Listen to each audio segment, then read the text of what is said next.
Hey everybody, it's Holly. Welcome back to the Scientology Geek, and I am here today with Claire Swazey, who's a former Scientologist. And I thought today we would talk about her life story. So, Claire, why don't you start us off? How long were you a Scientologist? I'd say about 25 years. Wow, how long have you been out? Geez, almost that long. I'm kind of old. I'm a younger boomer. Yeah. Okay. And yeah. So I left, well, I found some internet forums in 98 and was like, what am I seeing here? And then by 99, I was convinced that the cult was all wrong, but then I kind of thought I could stay and be an unindoctrinated member. Of course, this didn't work out.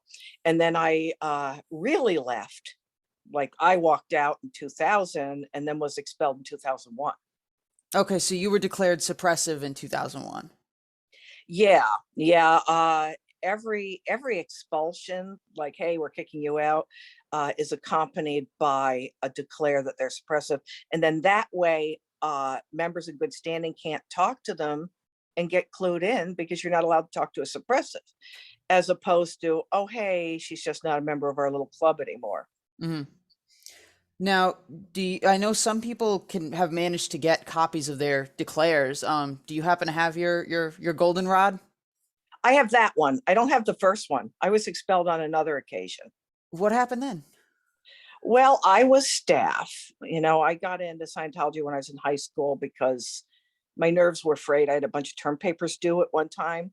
And I already knew dad was a Scientologist. I'd hear stuff around the house, but I hadn't done anything with it. And he said, this course will really help you. It was a communications course, and I really liked it. So then when I turned 18, I got into Scientology in a big way and joined staff at 19.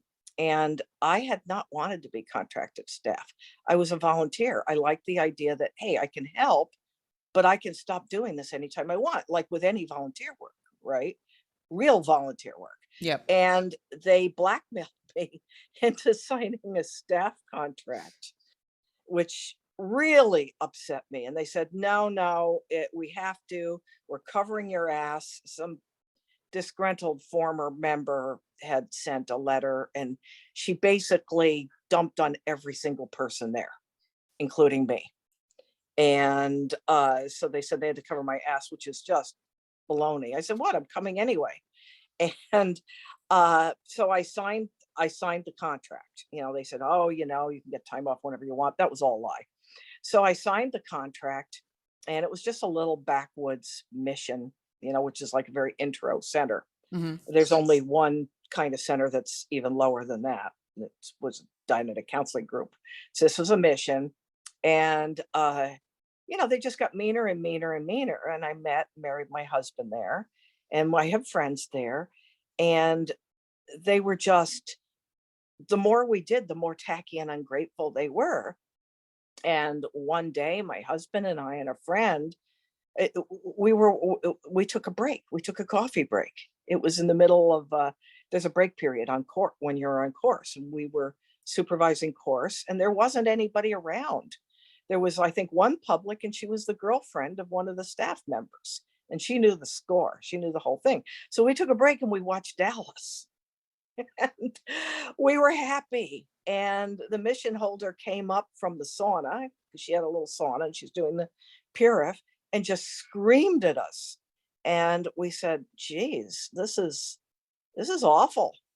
And John and I started remembering all the times we did things and they would just scream at us for it, like the time we showed up and everything was locked up because it was Saturday morning and they were all in bed.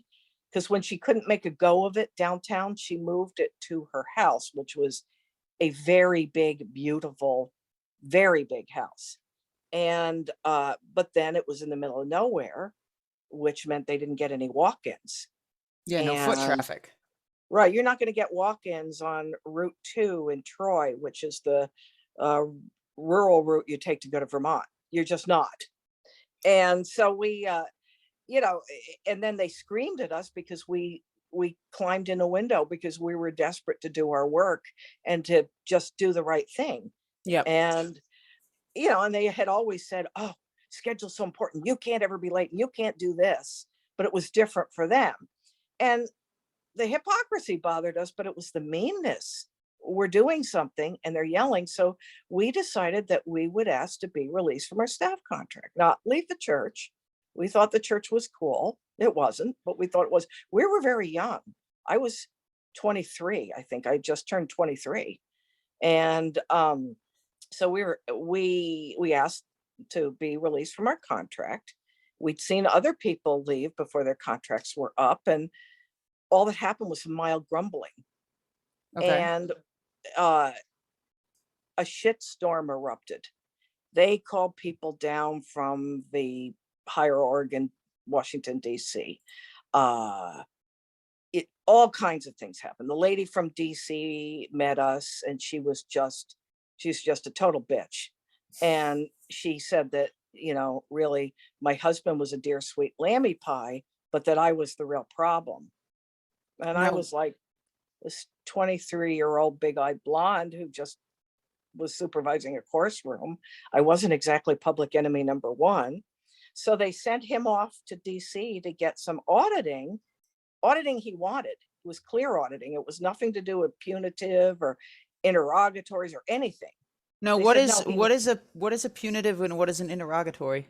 Oh, well, like a sec check, right? I'm using non-Scientology terms because I Okay. like to speak plain English. Uh, my mother drilled that into me. She said, quit using those terms, speak English. So I Now, did. was your mother in it? No, she hated it. And so it wasn't anything like a sec check or an ethics hearing. We were in ethics because we'd asked to leave, but he went off to do his DCSI, which was a type of clear auditing. And I was alone, and everybody was very hostile. Then they said we couldn't take breaks with publics, like the students. Mm-hmm. And I would be all alone in the course room, and I would hear the staff members up in the kitchen just laughing. And I thought I overheard them talking about me once. And my friend, who was a girlfriend of one of our staff member friends, like I said, she knew the drill. So she would come and sit on the steps going to the course room. And she said, see, I'm not in the room. I'm not taking a break with you. And then she'd take a break with me. And I was so lonely and I was so scared. And, everybody was giving me side eye. And I said, well, I don't want to be staff anymore, but I'm willing to come in and do ethics and talk to you and just work it out and have an amicable parting of the ways. I said, I've seen this done before. But they told us we were starting a squirrel group like heretics, which we were not. And I got, well, I'm trying to think here. This is so long ago, but uh, it just went on and on. I went in for these little ethics handlings, and they put me in the lowest condition there is. And then I said, I don't think that's my condition. And they Now, said, yes, it is. sorry, what condition is that? The lowest is confusion. That's rock bottom. That way they can make you do all kinds of scut work while you work up through the conditions, because you have to do things to prove your loyalty if you're in a really lower condition. Mm-hmm. And I think it's a way to get you to do more scut work and to kind of beat you down, because if you really applied it like it was on paper, if it doesn't resonate with the person, then that's not his condition. But they didn't care how I felt. So I tried to work my way through it. And then I said, okay, I think I've done it. I'm ready to go on to the next one up. No, you can't get out of confusion until you rededicate yourself to staff either here or move to DC and work there. Never mind the fact that John and I had jobs in an apartment and my mom and everything, they, and I said, well, I'm not going to do that. And they said, well, you can't move on to the next condition. I said, okay, well, I'll go home and I guess I won't be seeing you anymore. And I did all kinds of write-ups and sent them to DC, and they didn't care. And we were getting the mission holder's husband showing up at our door, telling us that the reason we wanted to leave was so that we could go to the movies, because he saw us at a movie theater downtown. And they, you know, it just got really ugly, and they expelled us. And then when I was out with my friend, the one I mentioned, she and I were out shopping, and the mission holder's daughter, who was a deputy executive director, and this other girl, Martha, were in this car going the other way, and you know, and they saw us, and their jaws just dropped. And so then within a week, everybody in the field, as they call it, they use a lot of sales terminology. Everybody in the field got a letter about with all kinds of Hubbard quotes about suppressants. And you know, these are evil people, don't talk to them. Psychotic, antisocial. Yeah, I remember the one mad howling moment of yesteryear, that a suppressive, which is basically a sociopath, they're caught in a mad howling moment of yesteryear, Hmm. which he got that from early psychoanalysis. You know, if you ask a psychiatrist what's going on with a psychopath or Ted Bundy or whatever, uh, you know, they're going to tell you it's possible that they might tell you it's possible he's stuck in the past. This is very early psychoanalysis. Yeah. And that's fine, but you know, that wasn't me, and this woman wasn't a doctor. And they do that to anyone who pisses them off, basically. So I was crushed because I still wanted to be in the cult. So did John. I didn't know the rest of the cult was just like that mission. I didn't know that. No, you thought Because everybody you're else was successful. right, and you're not allowed to compare notes. You're not allowed to gossip. So then that's a mechanism. And there's terms for this, like mutual outroots is a term that means that you're getting together with somebody and complaining about Scientology.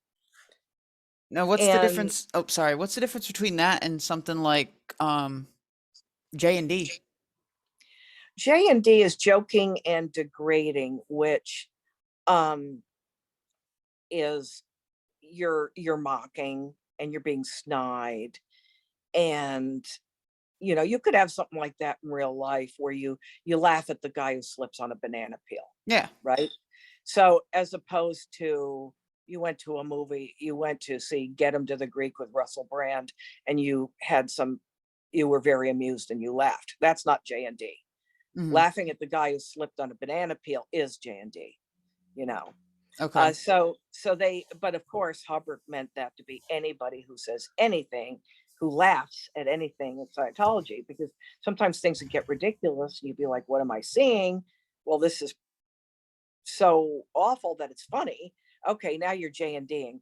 But when you're complaining and going behind their back and complaining, one of the terms is mutual outroots. And rudiments are your setups to get a normal, happy life. Like, you don't have any problems on your mind.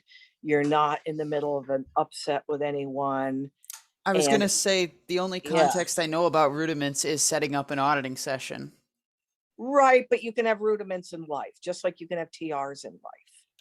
And so, and if something in Scientology, if something's out, that means it's not in place the way it should be. If something's in, that means yay, it's in place like it should be. And mutual, okay, it's the two of you complaining. Yeah. And there's some other, natter's another one. And then natter means that you have an overt, you know, some kind of bad thing that you did to the church. Cult. Okay, it's a cult. Yeah. Although you could have a bad church, but So it's a cult. is nattering similar at all to because it's for some reason I'm getting the word like tattling with that, so it's kind of bringing a match between what is called nattering and knowledge reports. I don't know why Well, it's that's a good point, but I think that's more about their hypocrisy. okay. Natter, you're just bitching and complaining. But somebody recently asked, well, what about all these people writing knowledge reports? Aren't they nattering?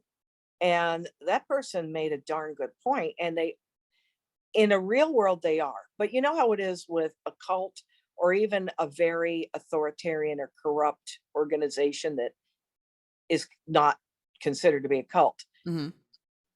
It's always bad when the other guy does it, but when they do it, it isn't the nattering. It isn't the mutual out rudes. It isn't the mean thing.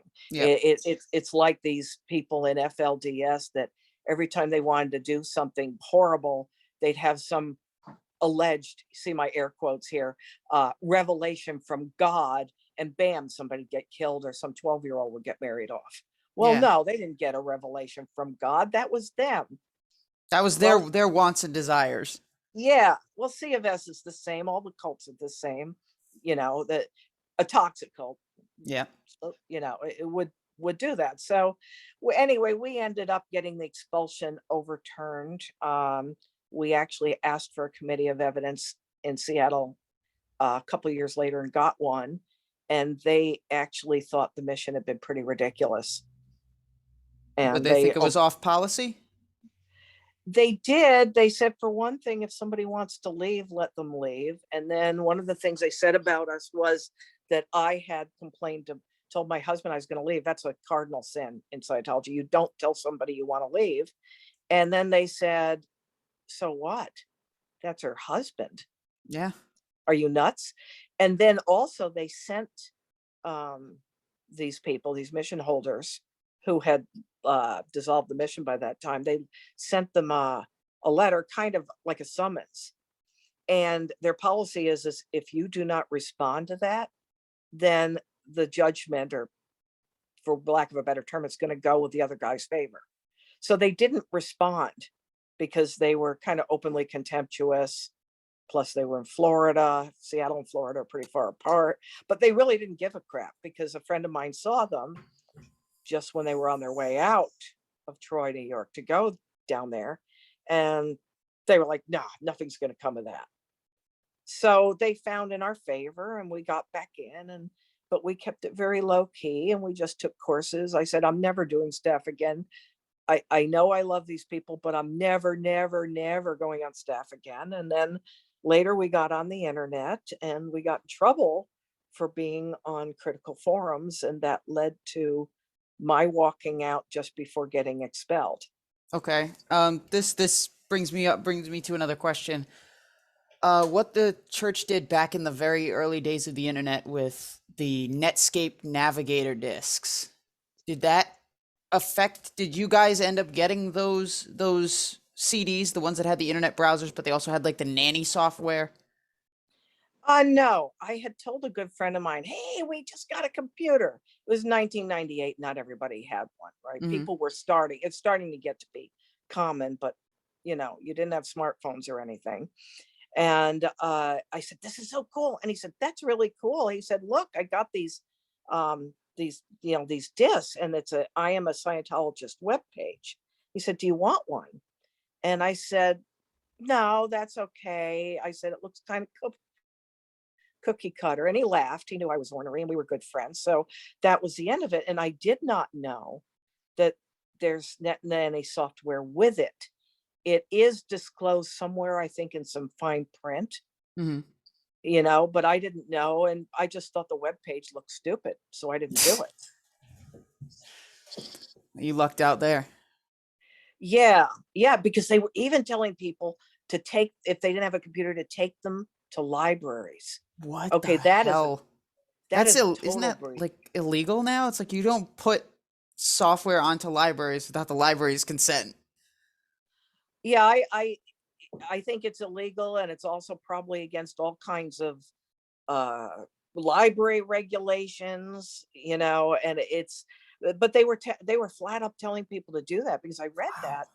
And the thing is, technically net nannies and that software were not required, but I heard that at some point they were making Flag Public put them on.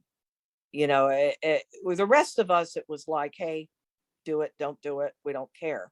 But I was told that Flag Public were actually directed to do that. Well, it kind of seems for obvious reasons. If you got people going to Flag, they're getting the upper level services. They're the ones paying the big bucks. So of course the church doesn't want them leaving. Right. And you didn't have smartphones then, but what you did have were people working on some of their solo stuff at home. Mm-hmm. So at home they have their computer, maybe at work they have their computer. so they could still look things up, because that's how I got into the critic stuff. We were so excited to be on the internet, and we looked up three things: churches of subgenius, because we'd read about them; Hmm. boxer dogs, because we had one; and Scientology. And then we saw all this stuff, and we said, what did we just find? These people are horrible. Do you remember the first thing that really stood out to you when you looked up anything critical? Yes. I accidentally stumbled onto a forum. It was Usenet, which nobody uses Usenet now. It's now filled with spammers and everything else. But it used to be kind of a cool thing. You had to have a different server, and it ran just like Outlook. In Hmm. fact, you could email out of it. I liked it.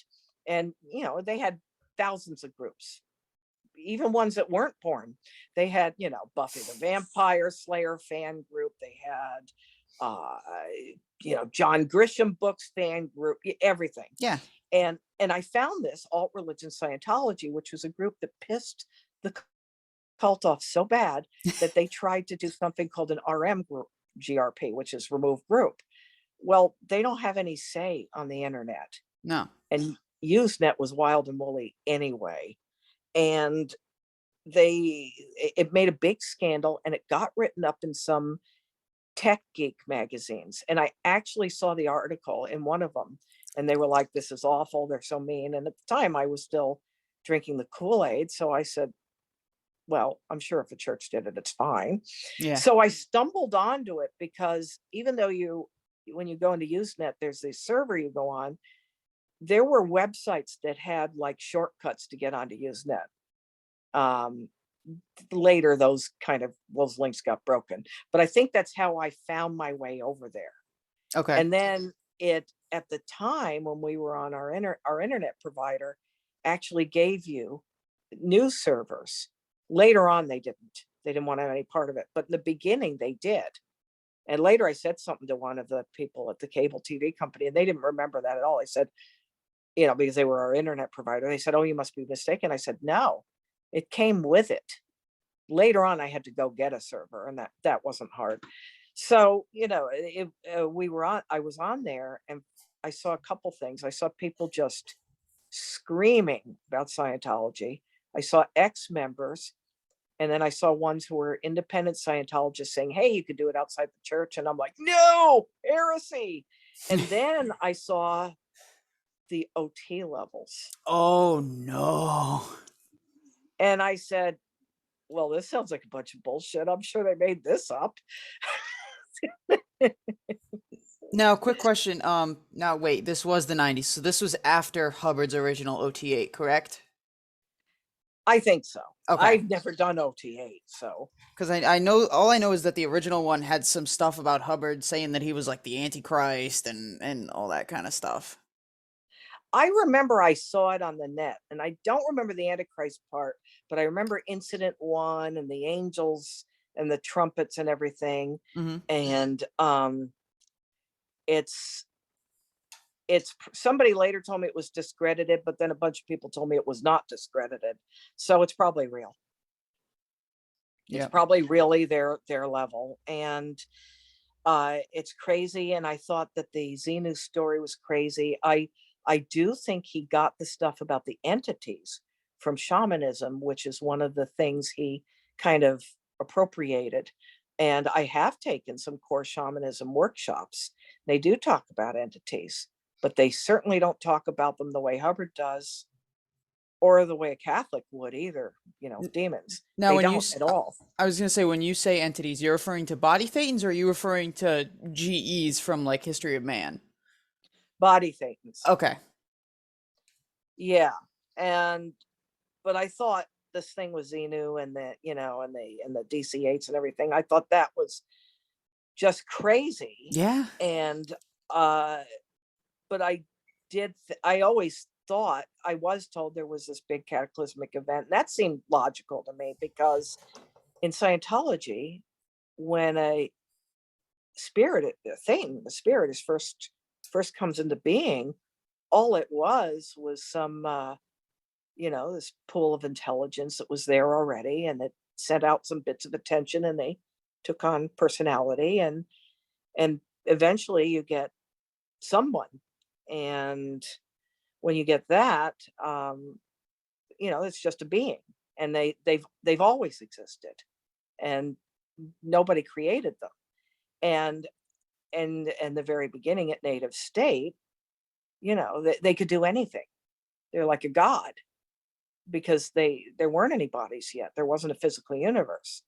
So something, I always thought, yes, something did happen to get us from that to you're going to work every day, you get sciatica, Yeah. uh, it, big change, big change.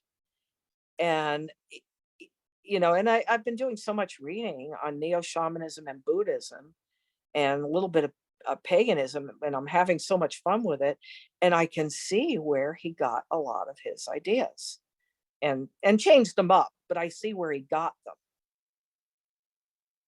And other people do talk about entities, but they definitely don't talk about a volcano or Xenu or any of that. And it just didn't resonate with me. And that was that. And I've done some OT levels before that, but I did not do that one in the church. And because I don't, I'd rather, when I was an independent Scientologist, I was more interested in reading the lectures and stuff. I wasn't really interested in metering. I liked some auditing I received. I thought it was very nice.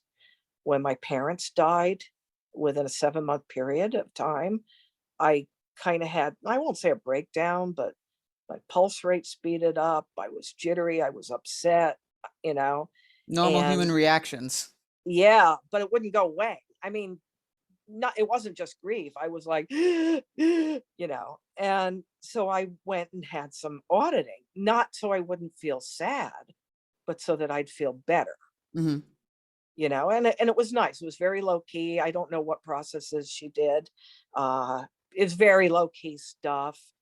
I walked out of there feeling better, and my pulse rate went back down. Okay. And that's all I wanted. I used it as grief counseling. And I Now, thought it was good for that. It's palliative. It can be palliative in nature. And now I'm more interested in Zen meditation. yep. So when it came to auditing, were there any processes that you really enjoyed versus any processes that you disliked to the extreme? Yeah. What was one that you really, really enjoyed? Creative processing. Now, what's that? Well, they have you mock up, which is an old artist term. Another one that he appropriated. They have you mock up certain things. So you're kind of envisioning, you know, certain things. Hmm. And they have you move them around and do different things. And I thought that was just so good. That was the kind of stuff I'd come into Scientology for. I wanted fun, cosmic, far out stuff that today would be called New Age. Yeah. That's what I wanted. And the stuff I liked was basically the stuff he cribbed from other sources. And I thought they were like fun mental exercises. And like I said, the thing with my parents dying, that auditing really helped. And I really liked clay table auditing, which is not the same thing as clay demos. I was Was just very I was about to ask. Yeah. Yeah, clay table auditing, you're actually being audited, but you make clay representations to show the thing, and you do it until you have a kind of a realization, and you feel really good about it. Yeah. And I thought it's kind of cool. Okay. Now, what kind of things would they have you put in clay in these processes? Well, if it's pro TRs, it's going to be stuff about communication. And he got a lot of and then there was start, change, stop was one of them, which is actually something he cribbed from Hinduism. That's the cycle of action, right? Yes, yes. And it was fun. It actually is hard work, because sometimes I do all this clay tabling and it would cover a whole huge surface. And I just really liked it. I didn't think I would like it, and I liked it. And on uh, what is that one? There's a boy that went right out of my head. But there's another one where there's a lot of clay table auditing and stuff, and it's words, and that I have not done that one, but it sounds incredibly stultifying and dull. I never liked the repetitive auditing. Now that would be the one like what is it? TR, I want to say it's like TR3 or something. No, because the TRs aren't auditing, they're just drills. But as a representation of repetitive processing? Yeah, they kind of are, especially 3 and 4. They're a representation of that. Not all auditing is repetitive, but they're trying to teach you to keep your cool if your person you're auditing, your PC is struggling, and TR4 is interesting because they have you get really realistic. So I would do things if I was coaching somebody, I'd say, I am so cold. Well, instead of saying, thank you for telling me that, let's move on. No, I would flunk them for that. They would, if they're doing it right, they'd be like, well, I'm going to turn up the thermostat for you. I'm going to get you a blanket.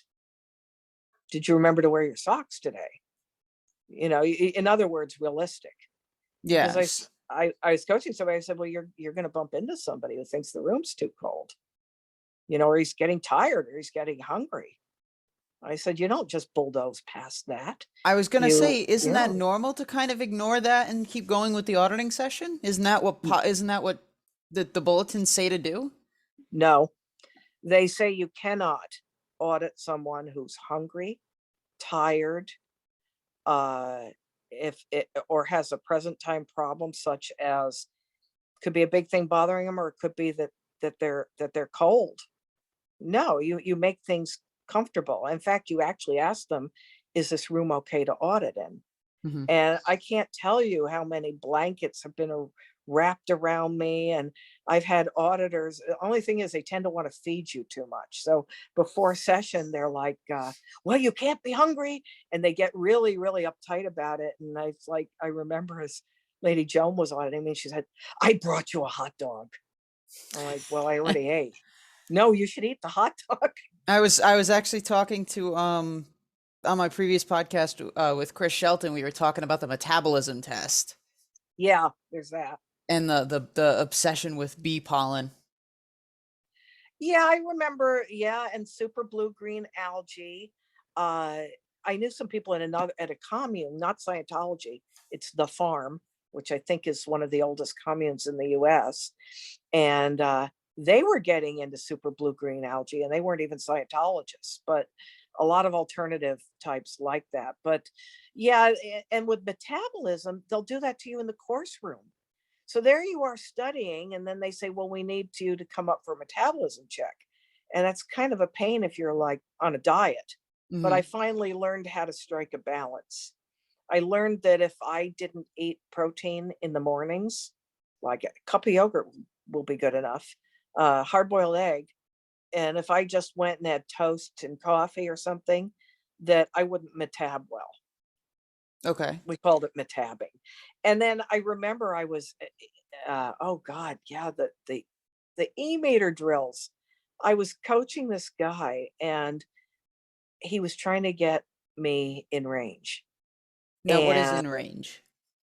well, between 2 and 3 on the dial. Otherwise, either you've got something going on, as a person, which is possible, and they know that, or there's a false TA thing like you're cold, you're, this isn't even auditing. This is a drill, but this could happen in auditing.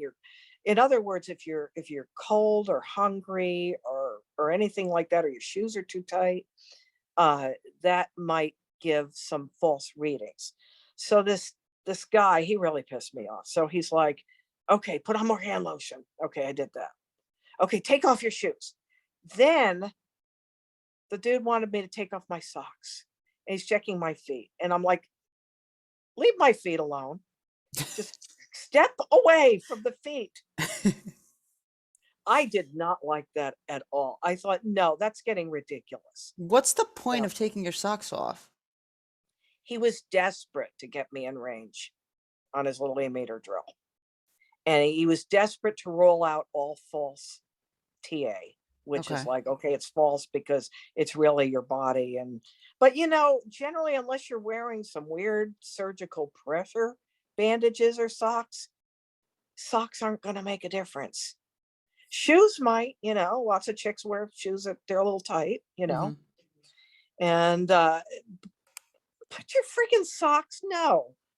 And then he's like touching my insteps, and I'm like, no, stop. That's just weird. Well, he was under a lot of stress to finish the e-meter course, because what happened is we used to have these easy peasy e-meter drills and these mini e-meter courses. And then David Miscavige decided to create a brand new e-meter course. And even people who were interned classed auditors, meaning they'd logged hundreds of hours, Hmm. thousands behind an e-meter, like they knew how to work an e-meter, right? He was even making them take them. And this thing took forever. Because I remember the same guy, the guy with the feet. I remember him telling us, he said, my God, he said, I'm coming in on my spare course periods. He's scheduled to be there like 4 or 5 course periods a week, which in Scientology is incredibly wimpy. And in the real world would be insane for just one course. And he said, I'm coming in on all day Saturday, all day Sunday. I'm trying to get through this course. And I would see trained auditors like spend months on the thing. And it was a Miscavige thing. Hubbard never heard of that thing. It came out way after he died. Is that when Miscavige took away a bunch of auditor certificates? He did. It's a technical D grade to tell anyone that their certificates are no good because the stuff was obsolete. It's right there, and they make you study that bulletin, or maybe it's policy letter, at the beginning of every single course that relates to tech, which is auditing, word clearing, TRs, communication, every single one. And every single Scientologist goes, yes, I understand, because they had quickie grades in the 1960s. And this was addressing that, saying no, and you don't tell people that the stuff's obsolete unless Hubbard himself canceled it, which he's not going to do from the great beyond. So Miscavige did take some people's certs away because they were pre-Golden Age of Tech, which Golden Age of Tech was something he created, wasn't Hmm. around when Hubbard was alive. That's completely contra to this bulletin that every single one of us read 14 billion times. And I said that to a Scientologist online. Very few of them will go online and talk to you. And if they do, they might be an operative, unless they just stumbled into the thing like I did. And the person just wasn't hearing me. And I said, did you not study that bulletin a whole bunch of times? Do you not see that? He said, oh, so you're telling me Golden Age of Tech is tech degrade? I said, well, no, I'm not, although I don't have a high opinion of it. I said, taking someone's certificates away because they are not Golden Age of Tech era is. Yep. Wasn't hearing it. He might have been OSA anyway. I have no idea. He was a real ass clown, so I have no idea. But the thing is, there's this disconnect, that you'll have this thing and it'll say, don't be mean to people. Then you go on post and you get screamed at, or you scream at someone, and there's this big cognitive dissonance all the time. There's all kinds of things he says, that are relatively warm and fuzzy. And then you go there and it's not warm and fuzzy, and everybody goes, yeah, okay. And that's cults for you. And I read a lot of books about other cults, like FLDS, you know, which Yep. is a real shit show. And they do the same stuff, you know, because I'm pretty sure Jesus said not to rape little kids. Yeah, pretty sure. Pretty sure he wouldn't approve. Suffer the children to come unto me, you know, Mm. and you know, and he meant to come and get comfort and, you know, and then and get like a little lesson in kindness or get a meal or whatever. And but you know, they so he had, and I heard that after I left, they had a second golden age of tech. And you know, Hubbard never heard of any of that. And then he edited some tapes. Then he did the basic books thing. And he said, oh, Hubbard forgot to edit them. Hubbard was so obsessive, he revised bulletins and policy letters and executive directives and flag orders so many times. I used to see ones that have been revised, I don't know, 5 times Mm. by Hubbard. And they were signed with what a Catholic might call an imprimatur. You know, it was like, this is the word of God. This is Hubbard's signature. And then Yep. they're going to tell me that he forgot to do all this stuff with the basic books. That's the thing. I've always had an issue with the concept of the golden age of tech for the same reasons. It's Hubbard wouldn't have been that oblivious as to not check his shit. He checked his shit all the time. Oh my God. That's why we always saw these revised issues, and there were strings of letters that indicated how many times they'd been revised in the title. And Yep. you'll see that. You'll see that if you look at any copy of a bulletin that's or policy letter. Yeah, I've ran into a few of those with my student hat and KSW readings. Yeah. Yeah. So no, Hubbard was pretty obsessive because for all his faults, and he had many, like anybody who wants to create something like the Sea Org or RPF is, you know, no, stay away from them. But for all his faults, he did believe in his own stuff and he cared about it. And I met some old timers who were, you know, maybe 30 years older than I, who said that they remembered him just up all night revising stuff. And you know, so no, he didn't forget that. That's all Miscavige. And then he added these 6-month sec checks, but he called them auditing, even though sec checks aren't supposed to be auditing, to OT7. Yep, that was at Flag. The Yeah. refreshers.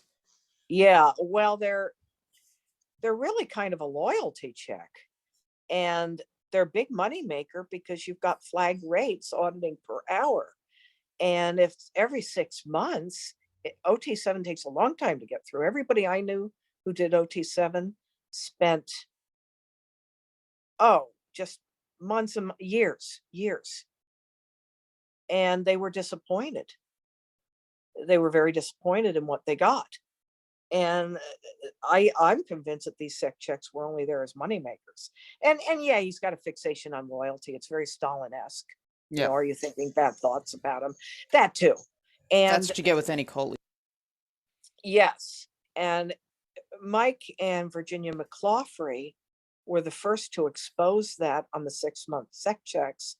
And then Greg and Deborah Barnes, who knew the McClaughrys and were flag public, did the same thing. Of course, they all got shucked out and got in trouble and everything else. And they said, but there's in the CS series, I think it might be 53. I think 53, maybe. Yeah. It says not to do that. That's the thing. Not only did Miscavige add them, but Hubbard specifically said, don't do that. Just let him do the thing, you know? Yep. So he just started, well, somebody told me, and I won't say his name just in case he doesn't want to be identified, although he's on some of the forums. Okay. But he knew Miscavige, and he's ex-Sea Org, and he suffered a great deal. And he told me that Miscavige said that auditing, well, he posted it, auditing is for suckers. And somebody said, well, what do you Wow. do? What do you do then? And this is what the friend told me. Well, he posted it. He said he got his energy from Ra, the sun god. Miscavige. So you got this guy leading the cult who, and maybe he's winding the guy up, I don't know, but he doesn't want auditing. He stopped getting auditing in the 90s. He's been I stuck think on there was OT7, hasn't he?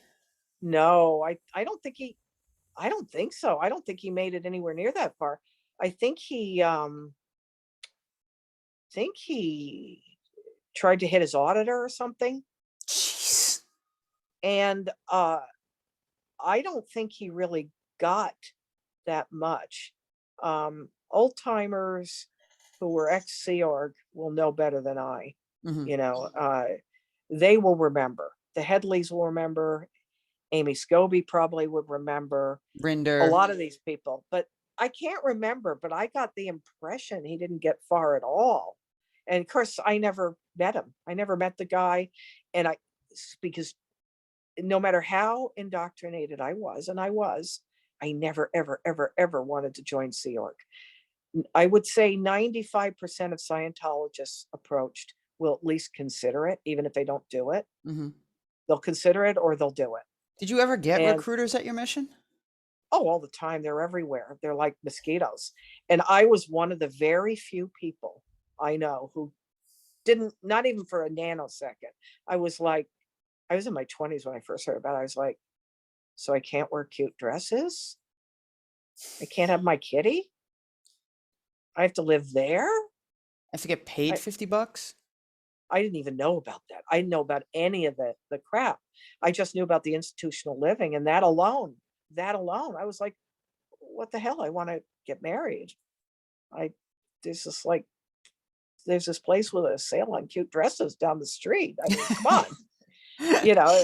That's what I wanted to do. And oh, you were asking me about the recruiters. Well, missions, I don't think they come around too often.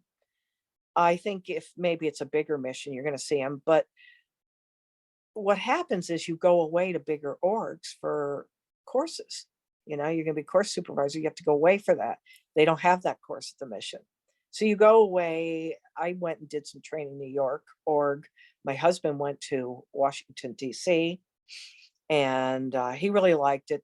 He used to hang out and just geek out with all the guys, and they just talk about stuff. We were young. It was like let's talk about ships and shoes and sealing wax. That's what it was like in the beginning. And I went to New York City. Well, you go to any of these places, there will be recruiters, and they will come up to you, and they like them young. They like teens, and they like 20 somethings, because they know they can get years of work out of them Hmm. if they can get them in, and they know that maybe they can get unquestioning obedience. Probably not from me or John, my husband, Hmm. John the Wonder Husband. He and I have talked about this. He had actually, I think, considered Sea Org very briefly, but he said, we he said, you and I, we wouldn't have lasted a year there. We would have said no, because that's what we got expelled for both times, was being ornery. Yep. And it's the minute I'd see inward facing spikes, I'd be like, what are you doing? What are you doing? What is that? And then, I read about people with their belongings raided while they were working, that they go Yep. through their stuff. One guy bought a cabinet from IKEA or someplace like that. He wanted to have a little cabinet for his stuff, and he saved up for this thing, put it together, which if it was IKEA, it would have been in 5,000 pieces, put it together, and he locked it, because there is theft sometimes. I hate to say that, but sometimes there's theft. And just like you have in your gym locker room. And he came back, and they busted it open to get to look at his stuff. And so they damaged it, and they weren't going to pay him. They weren't going to reimburse him. Despite the fact that that's part of policy is paying back any damages that happen. Yeah. And then another guy I knew, back when the internet had been around a few years, but you could still get devices that all they did was email. So he bought one for his mother-in-law, who was in Sea Org.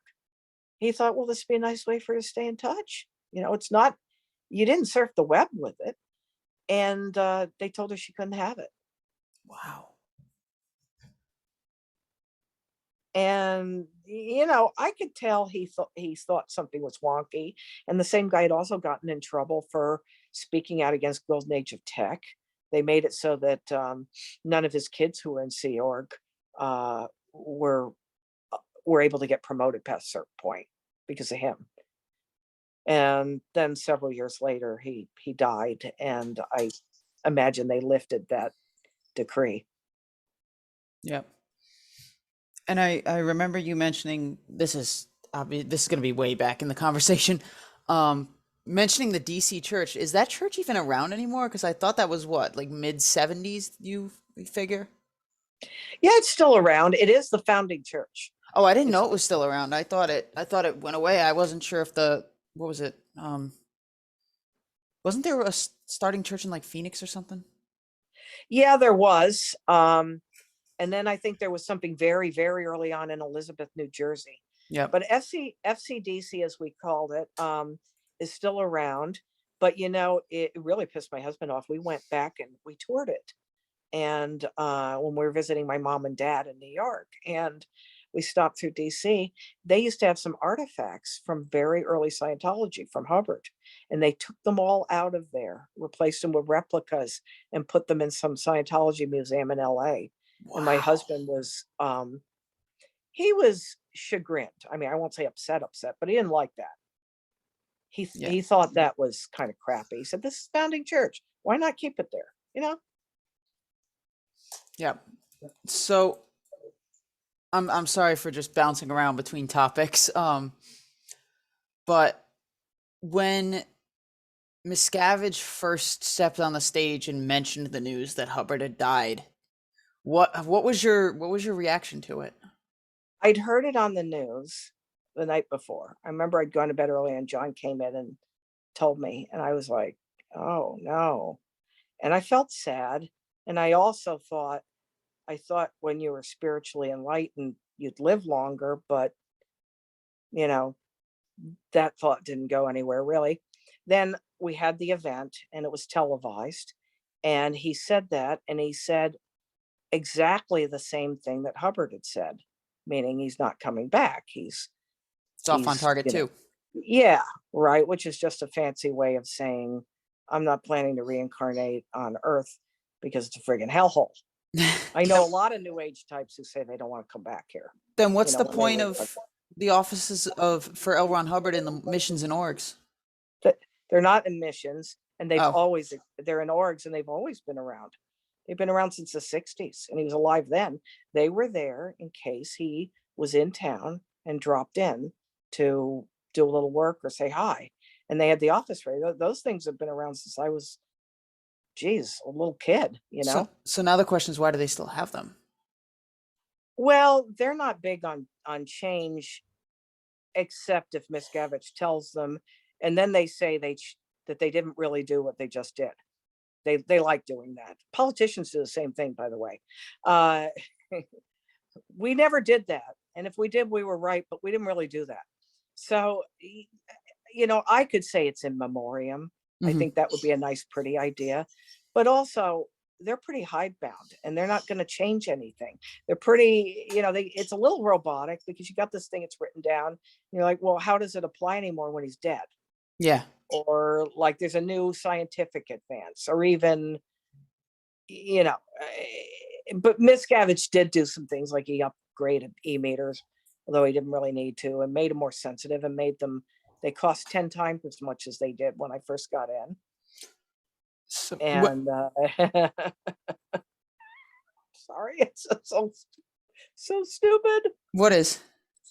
The e-meters. Yeah, it's pretty basic electronics, and they put it in like what, a $5,000 case. That's essentially what it is. You're paying for the case. You're not paying for the electronics. Oh, the case is plastic. It probably doesn't cost that much to make them either. Well, And no, my no, husband, but I'm saying that's what they charge. What, like 5 grand for them? So it's like you're mainly paying for looks. You're not paying for function. It seems. yeah, they tell you it's a super duper special thing. And they also tell you that uh, it's your exchange to the church, and God, that the church exchange. needs the money because Davy needs new shoes. But, anyway, getting back to when he was dead, they told us that. and then I never thought he's going to reincarnate, but a couple people in Sea Org said that there's these CST advices saying that Hubbard was coming back, and that's why they have the houses for him. And I got to tell you, I never knew about any of that when I was in, because they aren't going to tell non-Sea Org people that. Yeah. And so I never, people in the discussion go, oh, they all are waiting for Hubbard to come back. No, I wasn't. My husband wasn't. Only a small And then percentage. and then when I left the cult, I started hearing that people were claiming to be reincarnated Hubbards. I've met two, other people have met him, and the Independent Scientology Center, heretic, nothing to do with the church, in Squirrels. in Switzerland. It's a Ronsorg faction. Yep. They laughed and told my friend, "Oh, we get one of those a week." Wow. Yeah, and oddly enough, Hubbard actually said there's a mechanism that makes you think you're a famous person, reincarnated famous person, when you're not. So they kind of, it's like they have all these things about reincarnation, but it's like, God forbid you say you were Hubbard, and all of a sudden then there's just no way to prove it ever. They have all these, they talk about reincarnation so much, but God forbid you say you're a reincarnated founder, they're never going to believe you. Well, to be fair, if I was still in the cult and was staff, I wouldn't believe it either. I'd be like, well, you and 10 other guys. Well, I wouldn't say it like that, because you're not supposed to invalidate somebody's memories, but I'd be thinking, well, shoot, I just met a Jesus, which I have, by the way. Mhm. The thing is, I think they're just being temporary, oddly enough, level headed, that they know there's all these people think that they were Hubbard. There's all kinds of Jesuses who pop up. And, Scientologists may be naive, but they're not stupid. They know they can't all be Hubbard, unless it's a bunch of BTs that came off him. I was gonna say, didn't they ever mention about a Thetan inhabiting two bodies at the same time in the same life period? Yeah, and there's a lot of New Agers who think that's possible too. I mean, if you are a spirit, an essence, and you have no shape or form, and let's say you're a little bit more capable, maybe you might direct more than one body. I still believe in reincarnation. I personally think that's possible. Mm-hmm. You know, why not? Why does it have to be one body?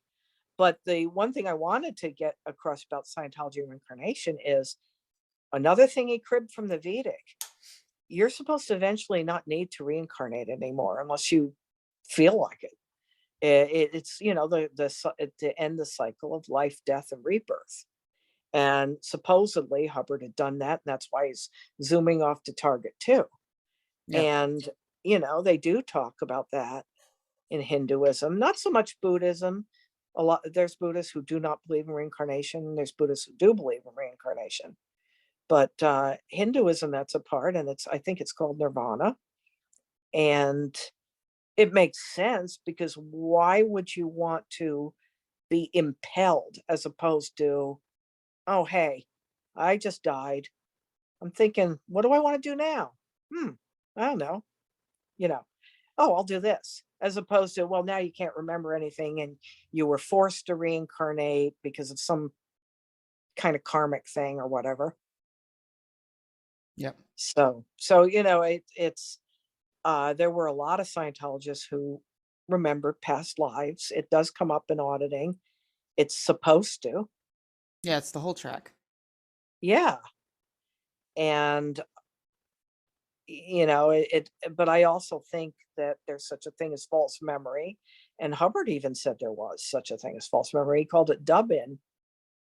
I was gonna say, it kind of seems like that's what a lot of Dianetics, or the basics of Scientology, could be, is false memories, because you're gonna come up with, what was it, when they go back to, like, what, I hope I'm using the term correctly, basic, with going back to, like, re-stimulating, like, prenatals and whatnot. Yeah, he was really, really obsessed with attempted abortions. I know. I noticed I've read that. Dianetics, and I was like, what the hell is wrong with him? Yeah, I mean, there were things in it that seemed okay, but there was so much emphasis. And then there wasn't whole track stuff. And then later, within a couple of years, then of course they started getting into Scientology and not just Dianetics. But I remember reading that and I thought, well, I'm sure there could be some attempted abortions. You know, abortion's not legal. Some lady's desperate. She's trying to deal with it herself. And then it doesn't work out. And I thought, there's no way it happens as often as he says. There's just no way. They make it And seem then, like of course, every mother is trying to abort their child. right. And I'm reading this post Roe versus Wade, but I did know the history of, unfortunately, of, women's rights and everything else. And I thought, no, it does sound like it's almost every mother. And I don't believe it. I knew my mom didn't. My mom was happy, and yeah, no, no. I had heard of women who would try, but I always thought that was maybe like less than 1% or something. Because he's talking like married women, any woman, any mom, any mom. Nope. They've got the knitting needles out. I don't believe it. Yeah, that was a little too crazy for me. I still have yet to read a lot of Hubbard's works, but they're sitting on my bookshelf, so I'll get to them at some point. But Yeah. Yeah. So there's things he says that contradict other things he says. And it isn't that he forgot to revise a bulletin. It's that he would just babble on and he'd contradict himself. And I said that one time in an ethics handling and it didn't go over very well. so what happened in the ethics handling? Well, this was when I was being yelled at for posting on the internet. Not posting on the internet, but posting in a critical discussion group that they had their eye on. And the thing was, I was still in the church. I was posting respectful stuff. And they said, no, we don't want you there at all. And then I really pissed them off one day when finally I couldn't take it anymore. And somebody talked about somebody who was picketing flag. I believe it was Peter Alexander. Somebody came out and yelled something at him that could only have been gotten from his session folders, Oh which is no. which is a big, it's allegedly against the auditor's code. It's supposed to be a big no-no, but they do it. It's called culling PC folders. And even though I'd said I can't diss my religion in public, I can't, although I was getting very woke about Scientology at that point, Hmm. because I still thought I could stay in and be unindoctrinated, which was foolish. But I posted that was wrong and disgusting that it happened to him. I mean, Yep. and of course, I know that got seen. And then my husband started doing humorous JPEGs about Scientology, just because my husband has an impish sense of humor. Yeah. But he had one, he had the free wins, and he took some from some soft porn site. This gal with one of those little crop jackets and a little sailor hat, like a captain hat, Oh my and god. it's open so you can see the boobs. And then he said something like ride the free winds. Oh my god. And well, that one got me a call at work. I was gonna say now that sounds like J&D. Yeah, I mean, my husband, he meant it. He was being playful. He actually liked Scientology. At that point, we were still in, although we were starting to see all this stuff. We were even getting emails from people saying, people would send anonymous emails going, all that stuff you're reading, it's true. My and, gosh. and then we're making friends with critics and talking to them on the phone and stuff. And so then I knew it was true, but we were still in. And then he had a number of them, and some of them didn't have any nudity at all, quite a few. But there's a few critics who even now are critics who are upset about the nudity. Apparently they don't know it's the 21st century, and they're upset about it. And I said, well, only 21% of them had nudity, and a lot of them were just no nudity. And he'd Photoshop, and he'd just do this really, they were so cute. Well, the church didn't like him. And I said, well, I noticed you Yeah, he did one making fun of critics that was actually pretty scathing. I said, I notice you guys aren't complaining about that. I said that to this lady who was sent to handle me. So yeah, they told me I couldn't be on it. They told me I couldn't read it. They told me I couldn't post, even though I was being respectful. They said, no, you can't at all. And I said, well, there's all these things Hubbard said about communicating and talking to anybody. And then they said, no, you're adhering to a suppressive group.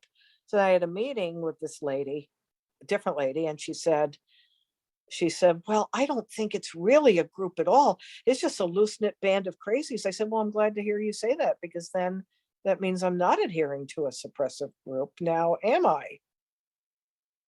But she didn't care. They don't care what you say. I mean, you could have Jesus and Moses come down from the heavens and testify in your behalf. They wouldn't give a shit.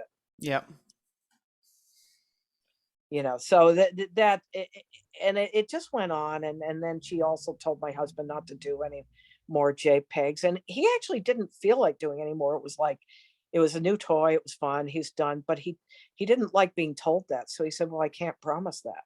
Eh, And she said, well, you guys know what's going to happen. And I said, well, I think you should just stick to your creed. That's all I was doing, is talking to people. And, other than saying that one thing was wrong and disgusting, I hadn't posted any dissent. And then I think there was, yeah, that was the last one. And the previous, she said, oh, yeah, you're sour on the whole thing. I said, no, I think you should just honor your own creed.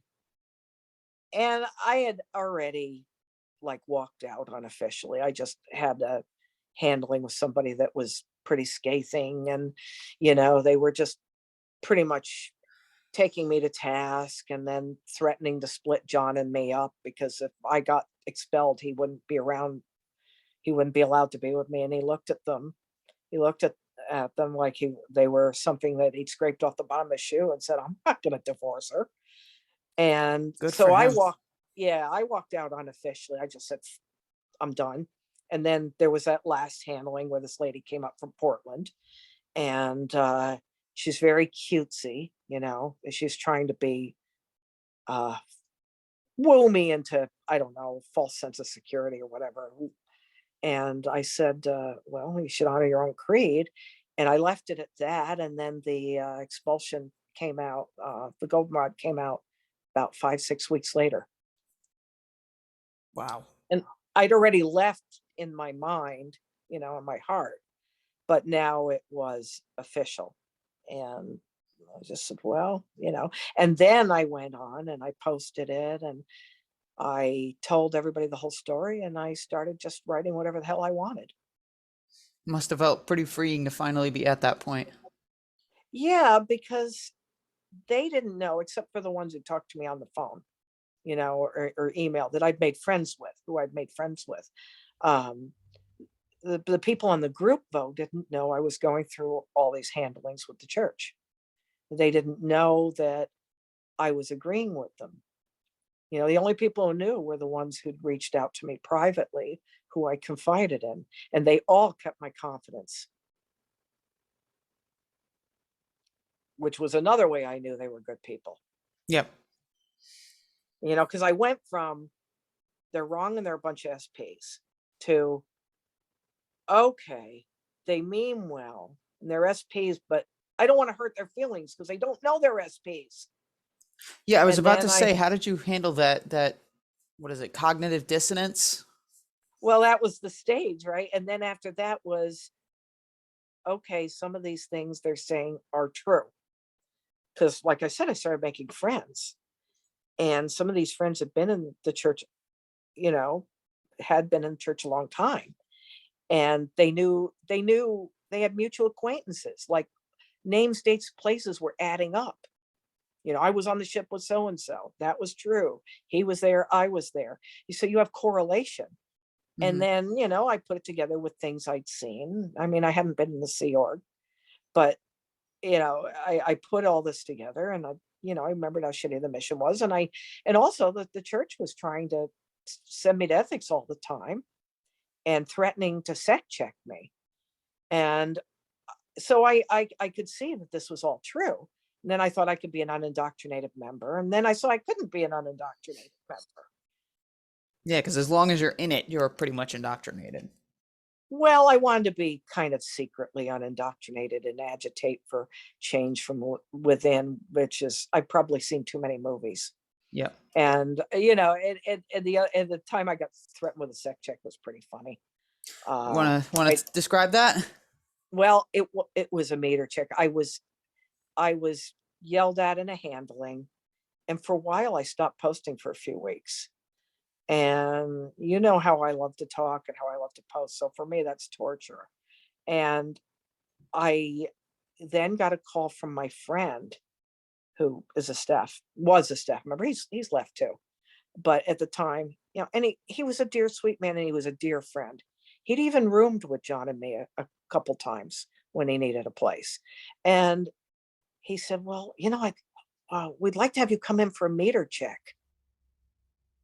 And I talked to a friend of mine later who had done way more stuff in the church than I ever did. And he said, well, the meter check is pertaining to you having been on alt religion, Scientology, and the critics and everything. And he said, you'll fail it. And then they'll have you do a sick check, and you're going to fail that too. So I told them no. And my friend was very shocked because, he was still in the cult and he was pretty party line. And he hadn't been mean to me. He wasn't one of the ones who'd been mean to me, but he was between a rock and a hard place. And he told me, if it comes between to you and the church, I'm always going to side with them, but I do love you. Mm-hmm. And he's a really nice guy, and he's out now, and I'm so happy. Most of the people involved are now out, but a couple are not. And so I said no. And my friend was like, what do you mean no? Because nobody says no.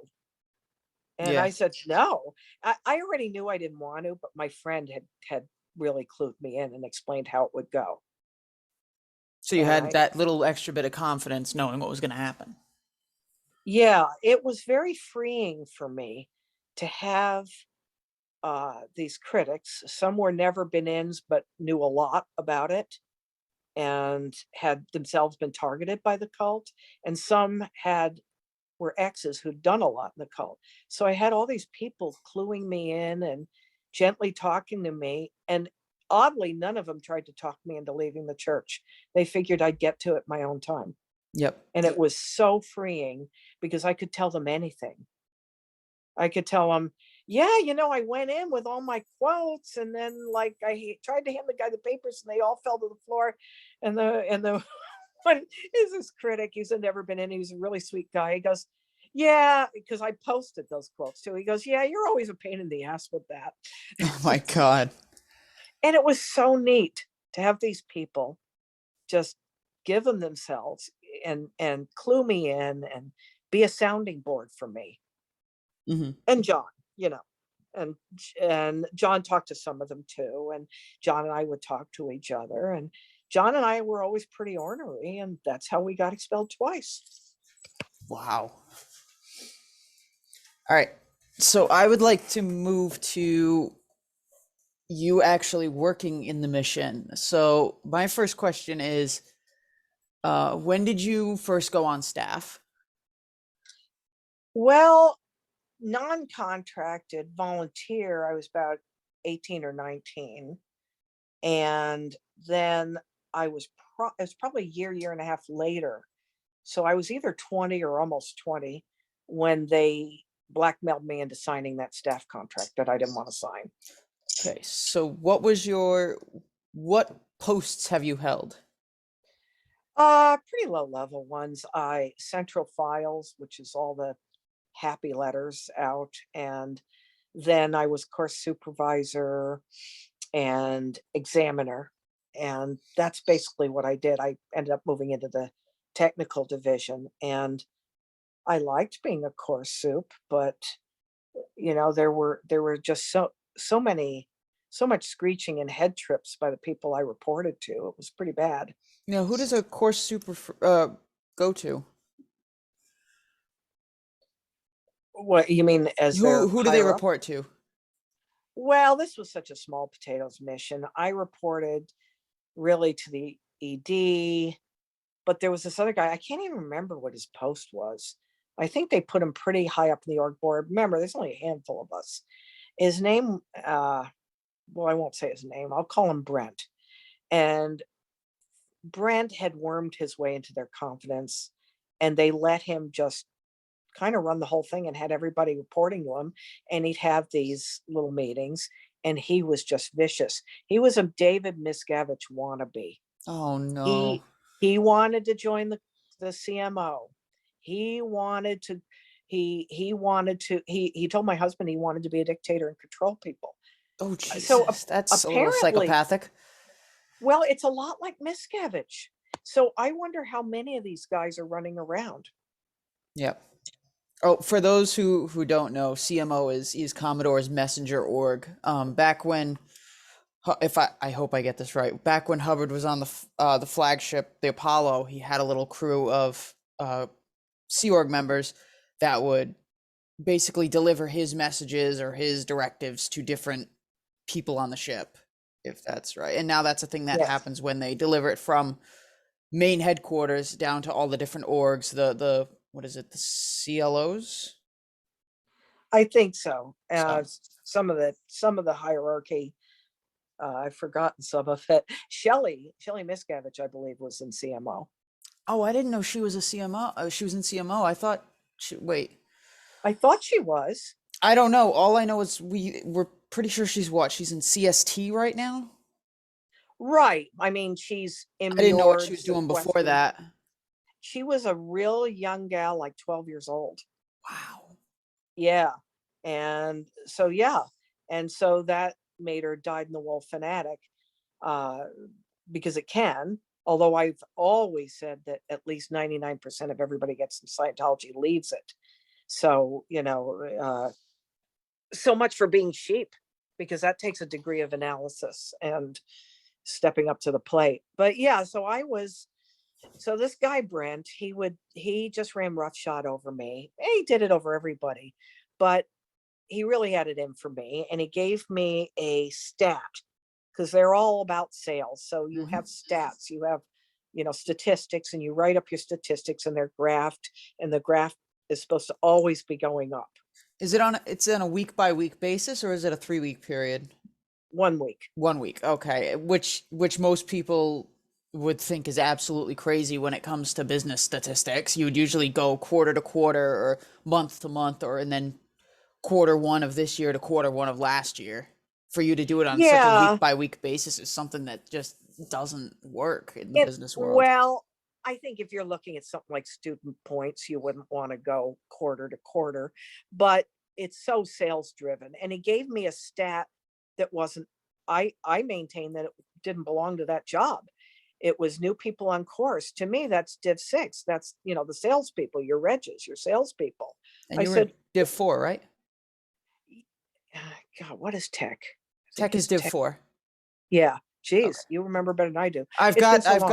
I've got what is it? I've got the green volumes hard copy upstairs. Yeah, so the thing is, well, I didn't have any control over how many people signed up for course. That's the reg's job. My job was to supervise them. My job was to get them through their courses, get their questions answered, because Scientology does not have classes and teachers.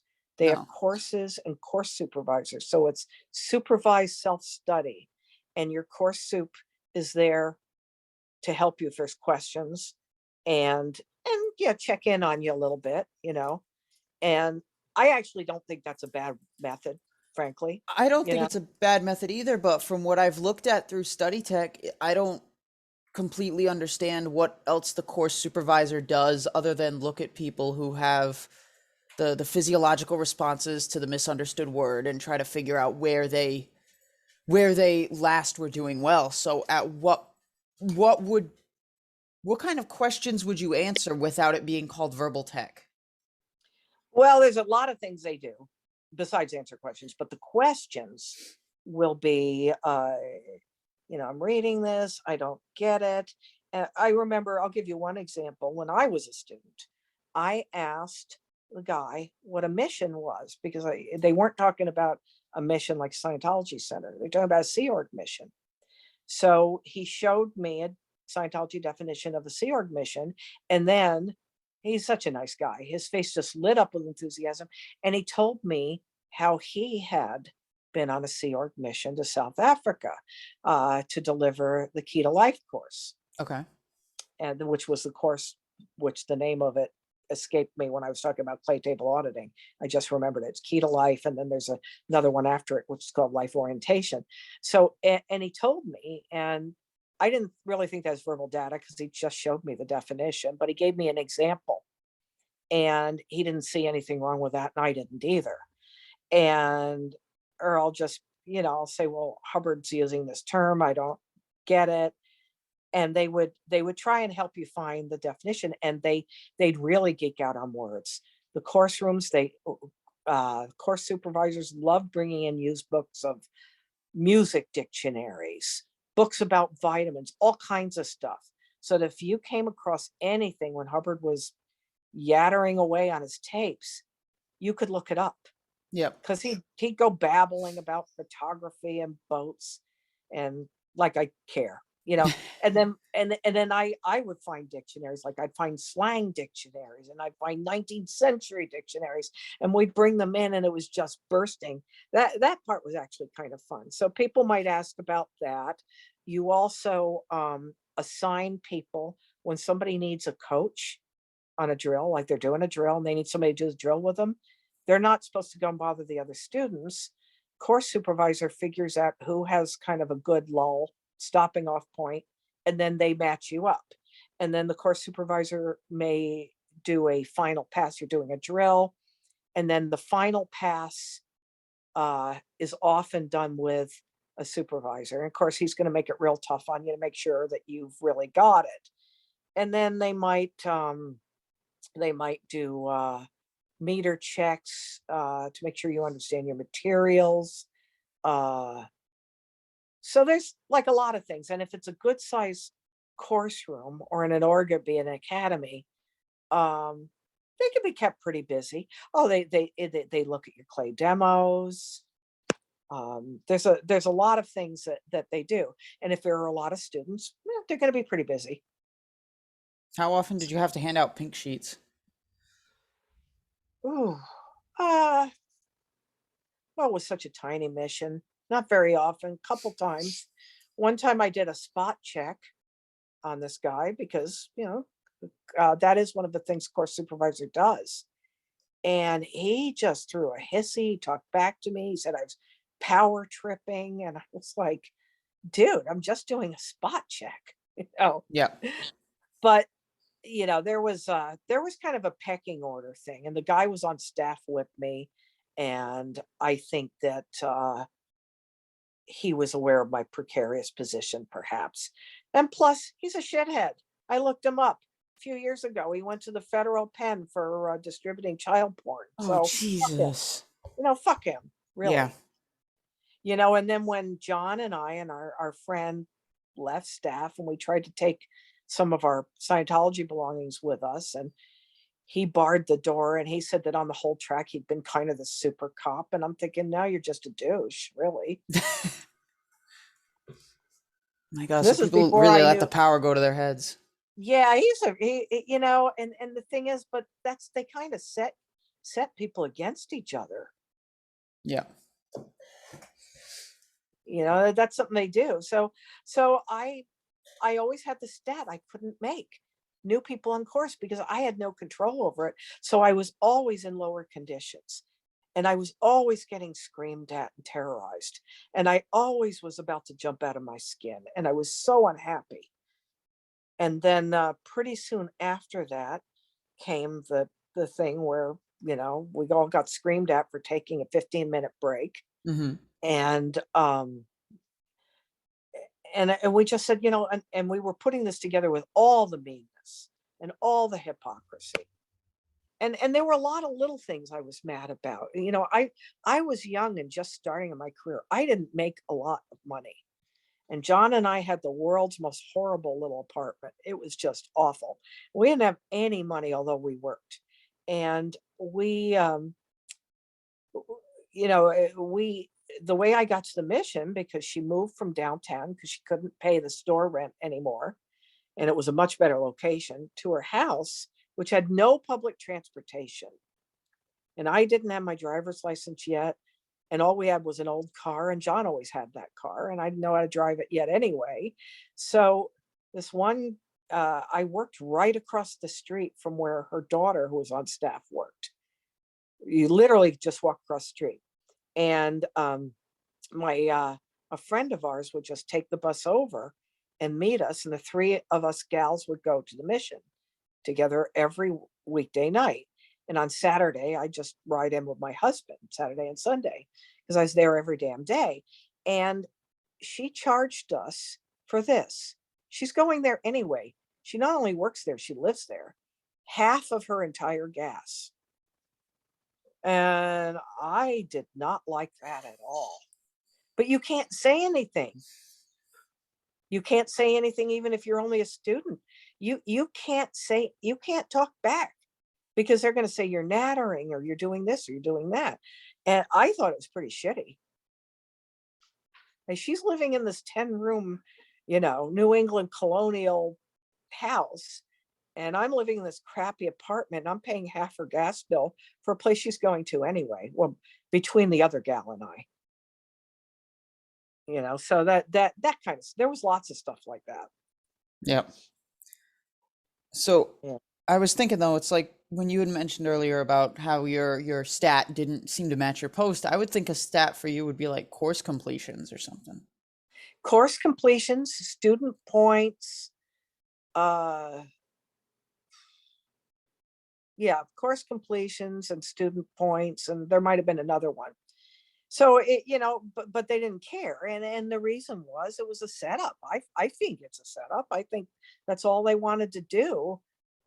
It was this guy's idea, this Brent David Miscavige-esque kind of guy. I remember one time Brent wanted, he sat down, this is when I was examiner, and he sat down and attested to all the grades. He'd never done the grades.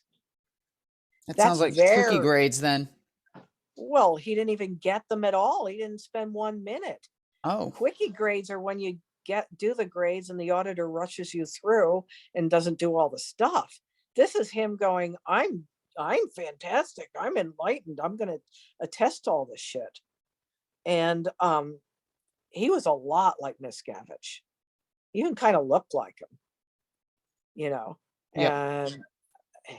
And it was just I know I said this, Ray, but I really wonder how many of these kind of people there are out there, because that guy who named himself Lafayette Hubbard, Yep. he's another one. He tried to take over the entire independent field. He also reached out to David Miscavige. I think he had a communication with him. My And gosh. so I just thought that's he was just three. some crackpot on YouTube.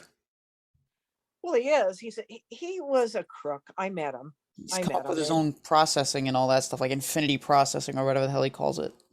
yeah, he did. He came up with that. And he also was telling independent Scientologists that what they could and could not do. And he said they couldn't do TIR, which is like an offshoot. It's a very easy peasy, mild, very pleasant little, it springs off of Dianetics, and it's not part of the church, because in CFS you can't do anything else. You can't do a spinoff. That's heresy, Hmm. squirreling. And so he came up, and he just took over this little free zone center he was in. He just took it over because they were like, oh, he's so good at everything. And then he just started branching out, and he tried to tell all the free zoners that they couldn't do TIR. They couldn't be part of Ronsorg, which is a faction in the free zone. Couldn't do this, couldn't do that. And I said something on my own wall. I didn't even say it to him. I said, this is nuts. I said, well, why can't people just, do what they want to do? TIR is harmless. And he saw that. He got really mad, and he unfriended me and blocked me like I care. And yeah, so he's But you know, he sexually harassed young women. Hmm. He left a huge pile of garbage and car parts at this place in California that he left. He's reneged on rent. And then when the people would ask him for the back rent, he'd turn on them and just blast him and write all the slander about him. I mean, he's a bad guy. Yeah, the only thing I really know about him is that he spent time in prison before he came out as saying he was L. Ron Hubbard. Yeah. And when I met him, he was out of prison, but he hadn't changed his name to L. Ron Hubbard yet. So I was introduced to him as Justin Craig, which is how I refer to him to this very day, I might add. I don't give a shit that he legally changed his name. Yeah. But at that time, he hadn't changed it. He was introduced to us as Justin. Hi, I'm Justin. And he said, you know, I'm just turning my life around. And we're all like, well, you know, people are friendly, right? We're all like, good on you. Yeah. You know, these were friends of mine who are interested in independent Scientology. And I don't really do much with it, but I go to some of the gatherings and these are my friends. And so I'm sitting with them and, you know, we're all chatting and he's saying all this stuff. We're like, oh, good for you, dude, you know? And then a few weeks later, all of a sudden I hear he's changed his name. That's just, wow. It makes me think there's a lot of this cuckoos in the nest thing where you have these people like him, like Brent, like Miscavige. Is it There's is it that they're cuckoo, or do you think that there are underlying motives? Like with Miscavige, it seems like his underlying motive for everything is money. they're all sociopaths and they all know exactly what they're doing. Hmm. All of them. This guy knows what he's doing. He doesn't think he's Hubbard. Miscavige knew what he was doing. You know, they just they know. So that I was going to say, so that kind of answers a question I was going to ask you. Do you believe that Miscavige is still a true believer? No, because I thought that thing that my friend told me, and I believe my friend, he's a pretty smart guy, that he worships the friggin' sun god. That's And you know, he doesn't act like a guy who cares about Scientology. Okay, I know there's a lot of mean Scientologists. There are tons of them, but nobody ever sees him in any course room or reading a Scientology book or saying, geez, I want to do I want to do the next OT level. I want to do the L's. I got to finish my grades, whatever the hell it is. Nobody sees him doing that. And I think that he's afraid that some of it might be helpful and that he'd like to screw that up. And that's why he has all those revisions. well, if he thought it was helpful, why would he want to revise it? Why wouldn't he let these people do it and then give him the money for it? Well, that would make sense, but he's a psychopath. True. Can I have this one? Yeah. So, oh, I'm just moving around a little bit. But yeah, so I you know, something that was my husband. Something a psychopath does isn't necessarily going to make sense. Like you go, hey, you're killing the goose that laid the golden eggs. What are you doing? And you know, the psychopath isn't going to care Yeah. because they're not fully logical. But this guy, Brent, you know, Dave Miscavige, Justin Craig, they're all the same. And they're all sociopaths, in my opinion. I mean, my opinion in $5 will get you a latte. Why But turn that music off? so on a different subject, I don't think I ever asked you this question. How far did you get on the processing side? Clear and some OT levels, but I didn't do those were done in the free zone. So Okay. I wasn't yeah, sure whether you were with the original cult for the OT levels. no, I didn't. So I just it was expensive and I was working and you How know, much did the free zone charge you for what you did for the OT levels compared to like what the a church would charge you? few hundred or so. Wow. Yeah. They, you know, some free zone practitioners charge more than others, but none of them charge anywhere near what the church does. Yep. Now, how And high did they're you make it on OT? OT3. Okay. And you said you hadn't gotten to those documents yet, though, did you? You said. What Because you said What's you that? thought when you first saw Xenu online or whatever through the Yeah. ex Scientology message board or whatever it was, the Usenet, you thought it was crazy. Yeah, yeah, did do the I did do it though, and I got something out of it, but I don't believe in the actual premise Hmm. story. So, and and in the church is just clear. So, Got it. So did you have to? I'm trying to think of what it's called. Did you have to go through the? I don't know. Yeah, I don't know if this was a thing at the time. The alternate clear route, or were you able to just have the clear cognition? yeah, I had a more streamlined clear thing. I had the clear cognition, and so I did the DCSI, Yep. and my husband did too. Now, what point? What led you to go from the church to independent? Well, I left the church, and I left the church because their behavior disgusted me, Hmm. and I didn't want to be part of it, but I still thought there was a lot of benefit from the auditing and the courses. And I was not ready to let go of it yet. And it had helped me when my mom and dad died. So I thought, well, I clearly that was pretty much the only thing keeping me in was my interest in the Scientology procedures, and the books. And so I said, well, I'll do independent. And there's a lot of critics who don't approve of that, but they're being stupid. I'm sorry, that's stupid. Well, I I think mean, the at church, least with independent, you can get rid of all the really negative shit that the church does. right? I mean, if you're just getting some auditing and you're not on staff and you're not in an RPF or you're not putting people in an RPF and there's no contracts and you're not spending a bunch of money, it's not a big deal. Yeah. It's not. And my thing is I just want the choice to be there for people. And and there's a lot of critics who resent the fact that I feel that way. And it's like, what? If somebody sits down and runs from where could you communicate to a body part, Oh and then you gosh. name the body part, The what? assessment That's gonna sheet on illnesses or injuries. no, it's a process called from where could you communicate. Okay.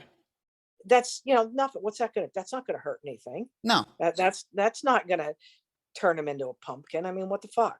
So I did do independent Scientology for quite a while, and then I started thinking that perhaps Buddhism and other things resonated with me more. And one of the things is it's kind of like, remember that part in Aftermath where Mary is like she just does not want anything to do with meters anymore. Mm-hmm.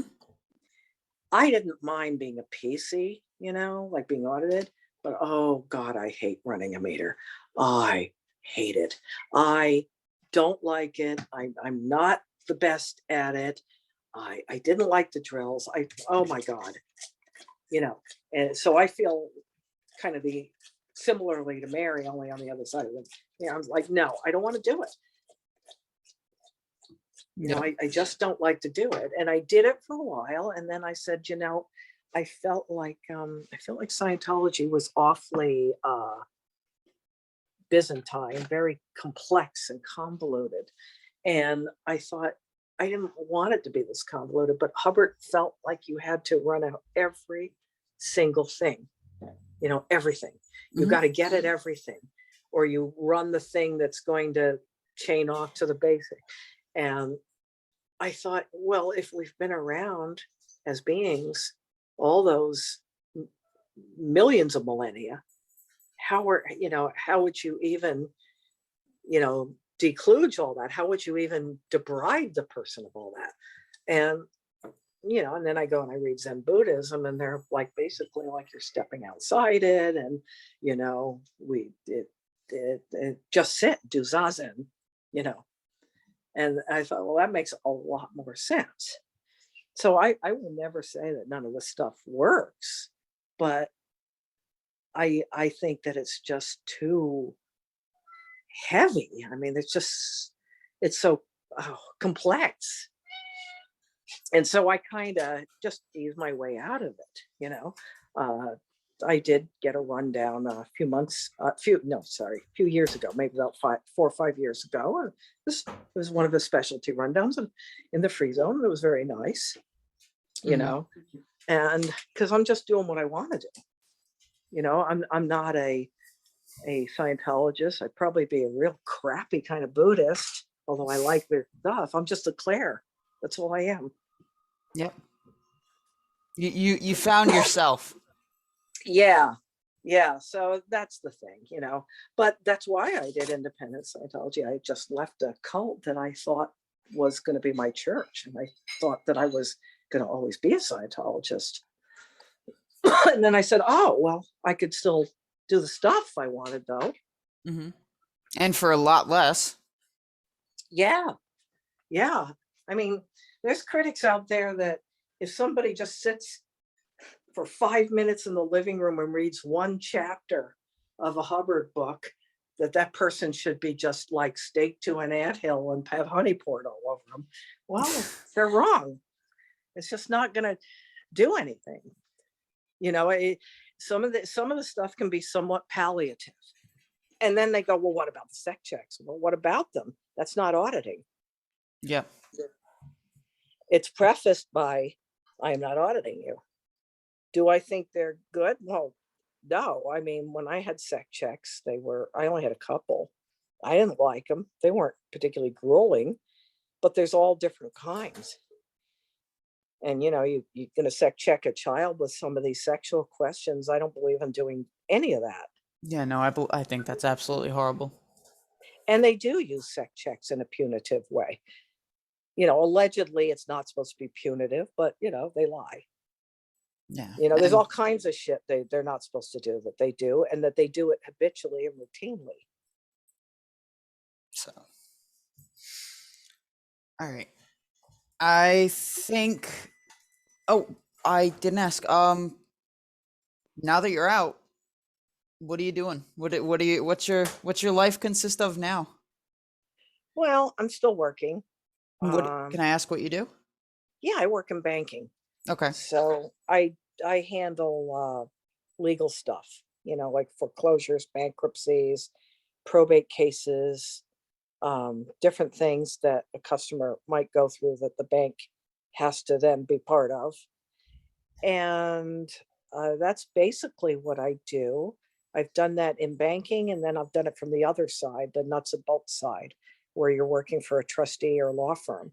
And it's interesting work. A lot of times you just end up helping the people figure out what's going on with their loan, really.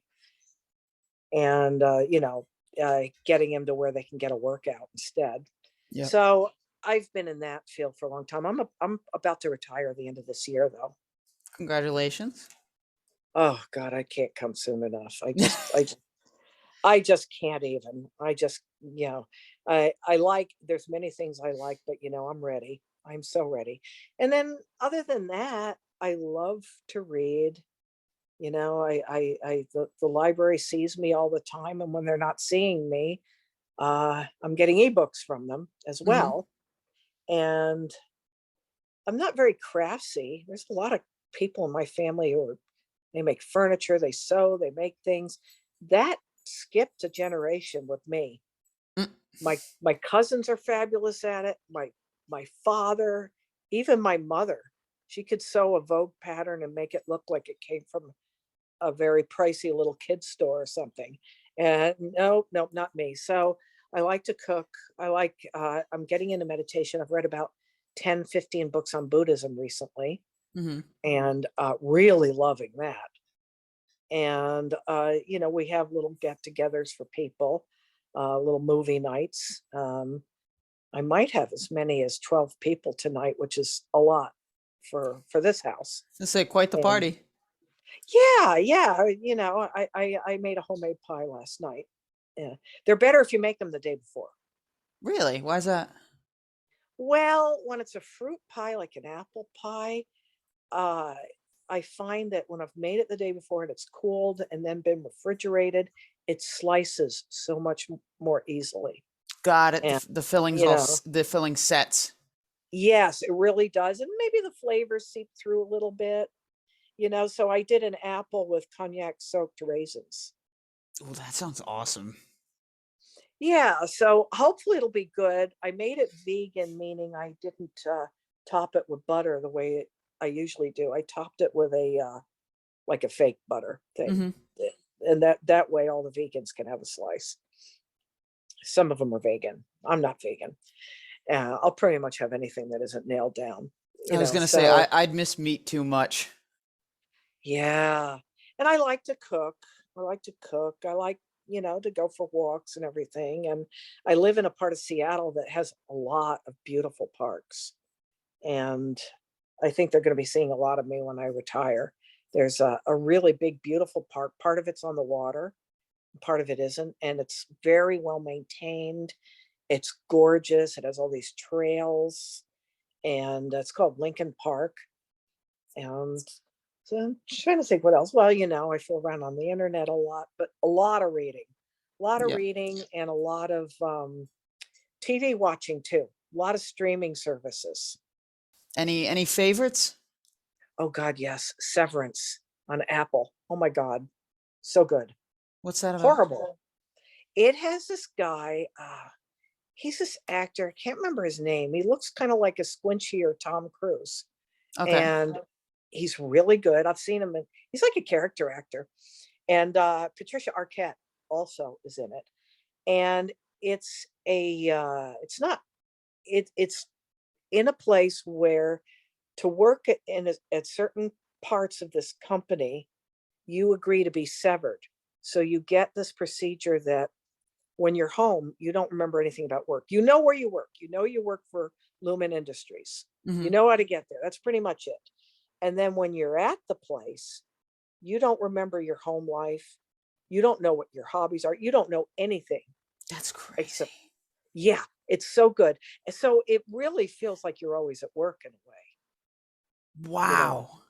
And they showed one something happened at work, and then he leaves the building. He's in the parking lot, so he's still on the company grounds, but he now does not remember his work site, and they've left him a note on his windshield with a full story of what happened because he got a bruise.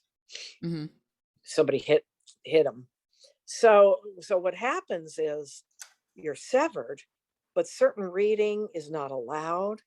If you dissent, you go to the break room, which is not a place to get coffee, I was and about to say. they hook you up.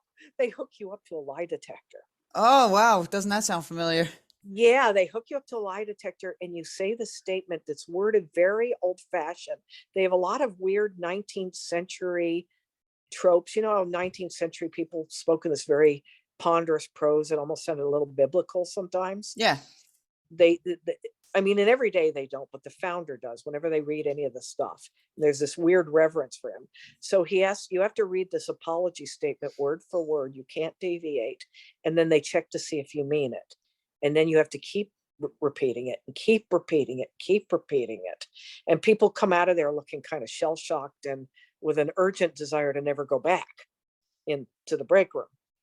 And then, so this one guy gets promoted and they say that his friend isn't working there anymore, which is like unheard of. And they won't say anything about it. And he'd been very good friends with the guy in work.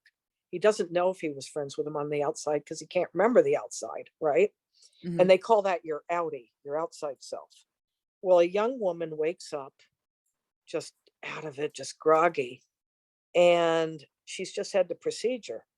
So they kind of give her like a quick rundown of what's going on. And she says she doesn't want to do it. It's ridiculous. And they say you can't back out and this can't be reversed. Actually, it can. But the one guy who had it reversed, which is his missing friend, it didn't go real well for him physiologically. So she keeps trying and she keeps running out different doors and trying to smuggle in stickies that say I want to quit so that her outie will see them at home. Hmm. And they keep stopping her.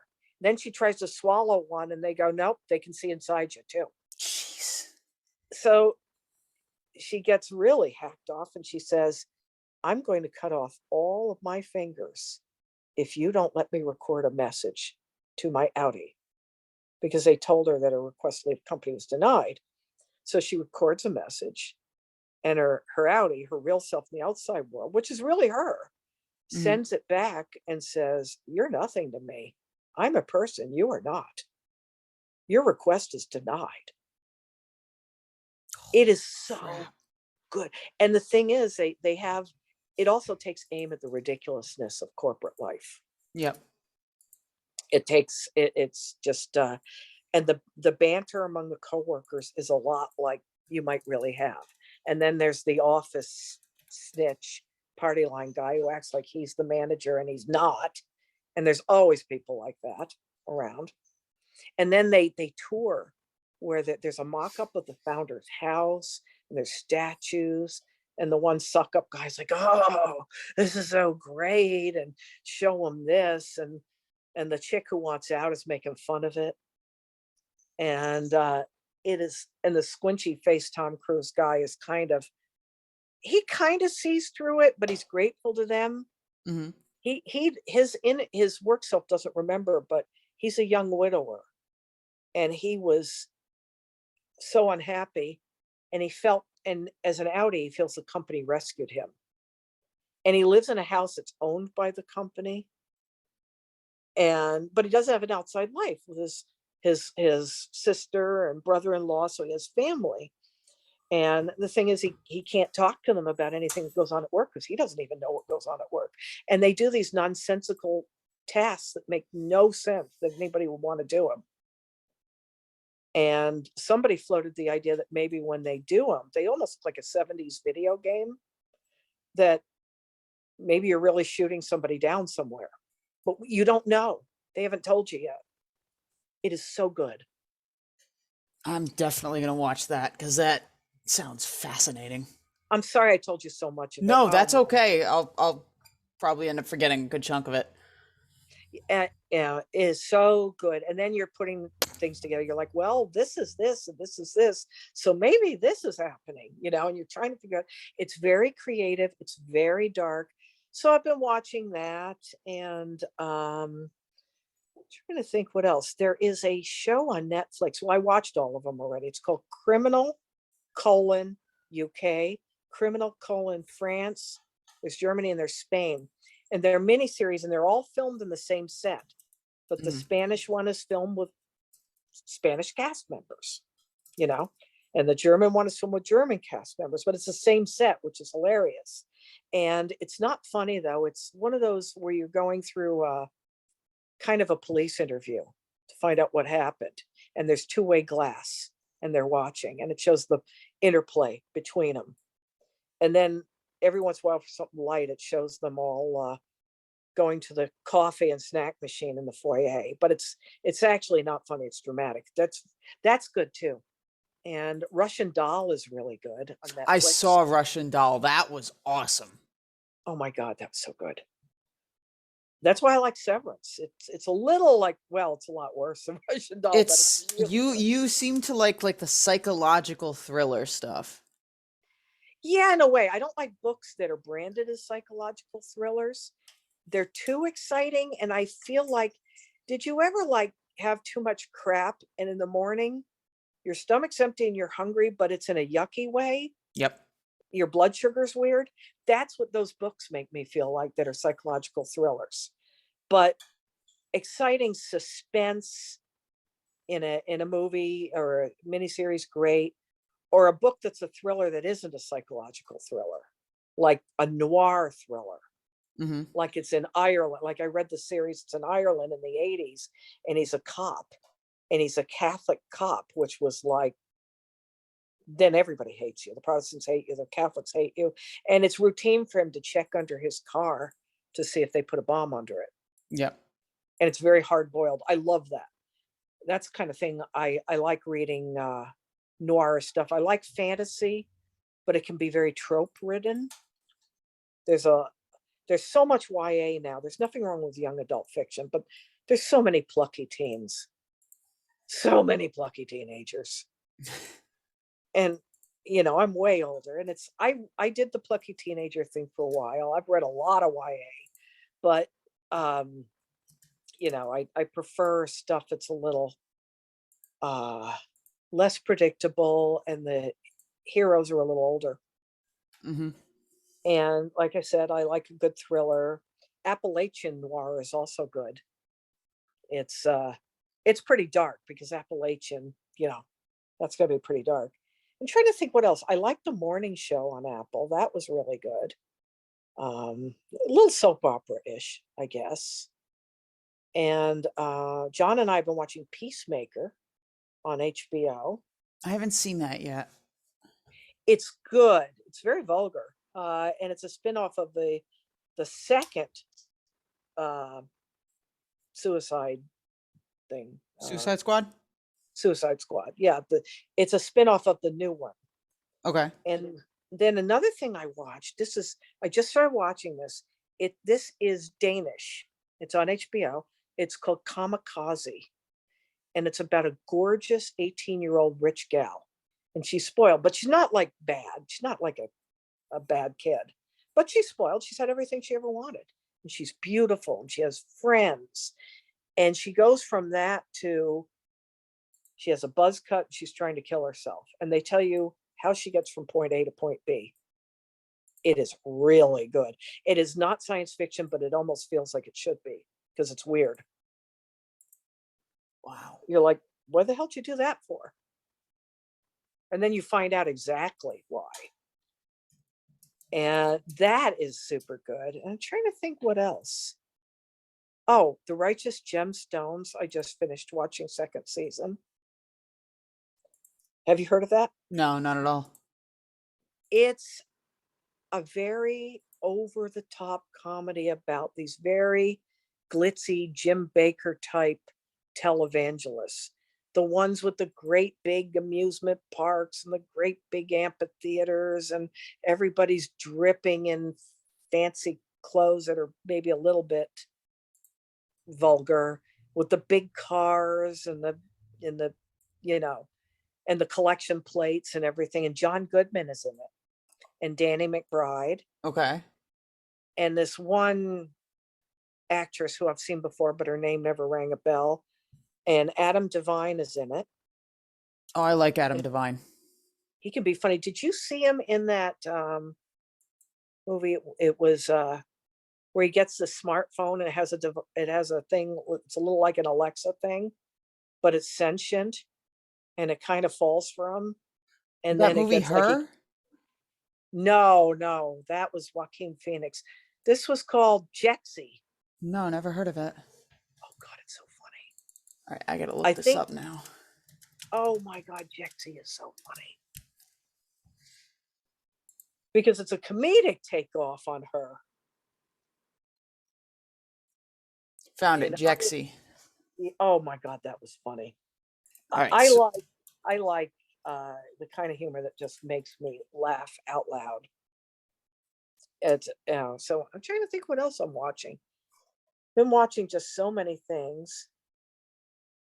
I was watching this thing called Suspicion, and it's this British kind of an espionage thing. This guy mhm. gets kidnapped, and these four British people, even though it's New York City, were all in the same hotel at the same time.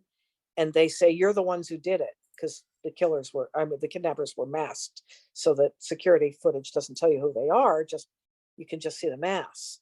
And the masks were look like Prince Charles, Queen Elizabeth, like that, because you can get these weird masks, right? Yep. But it's also kind of like a reference to England. And so these people are like, it wasn't me. And they're like, why were you there? And so you're trying to find out, well, who really kidnapped this very, very, very important young man. And it's good, but I feel like it's dragging on too long. Okay. I feel like I'm watching this one episode and I feel like it's 5,000 years long. God. So it's good, but I don't know. So and that another one, Netflix, Sabrina, was actually very good, even though it's another young adult. There's just yeah. And then I saw Midnight Mass. That was interesting. I tried to watch From, but the people were so fucking stupid I couldn't stand it. Uh, They were just too dumb. You know, it's this town that once you get there, you can never leave. oh, And there's horrible monsters that come out at night. So they have all these workarounds of how to get by, but they don't explain why they have electricity. They don't explain how they're getting food if they're essentially landlocked. yeah. They And they, they they leave a lot of plot holes open. yeah, and these people go there in their RV, right? And they get trapped. And the RV crashes, but you know, it's a very expensive RV with a lot of stuff in it. At no point does anybody say, hey, let's tow that RV into town so that you can have your stuff now that you're stuck here forever and Checker. ever. So, you know, I gave up on that one. And then Upload is on Prime. That's really good. It starts out frothy and silly. Basically, you can pick your afterlife as like more like you're being uploaded as an AI, as a computer intelligence, right? I Your think I've memory's actually going heard the in front. concept of this show before. Well, there's more than one show like that. There's The Good Place, I think, and then there's this one, and there's The Feed. Well, this one is light at first because the guy didn't plan on dying and he's got everything to live for, but it starts getting a little tiny bit dark toward the end. And then they had a cliffhanger at the end of season 1 that was anything but warm and fuzzy.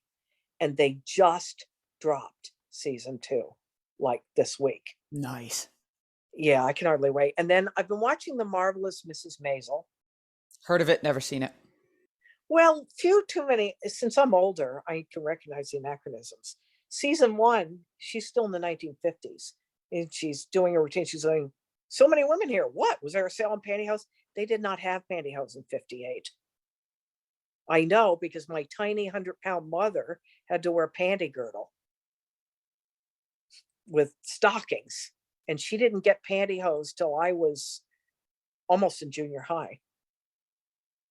And that kind of stuff pisses me off. John says I'm a little too, exacting. Yeah, you kind of dig into stuff too much, kind of thing. I probably do, but you know I do what? the same thing. My fiance can't stand it sometimes watching a movie with me. I'm like, well, that can't happen. What happened to this?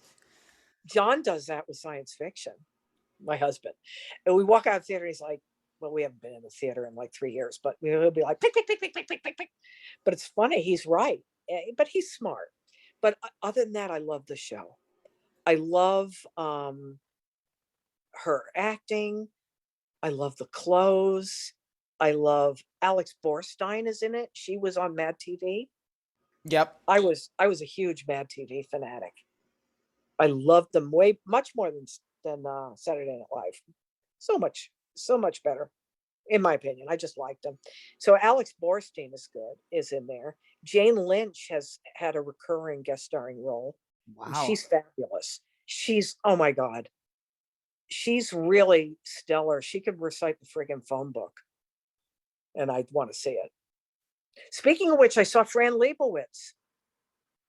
Trying to figure out who she plays.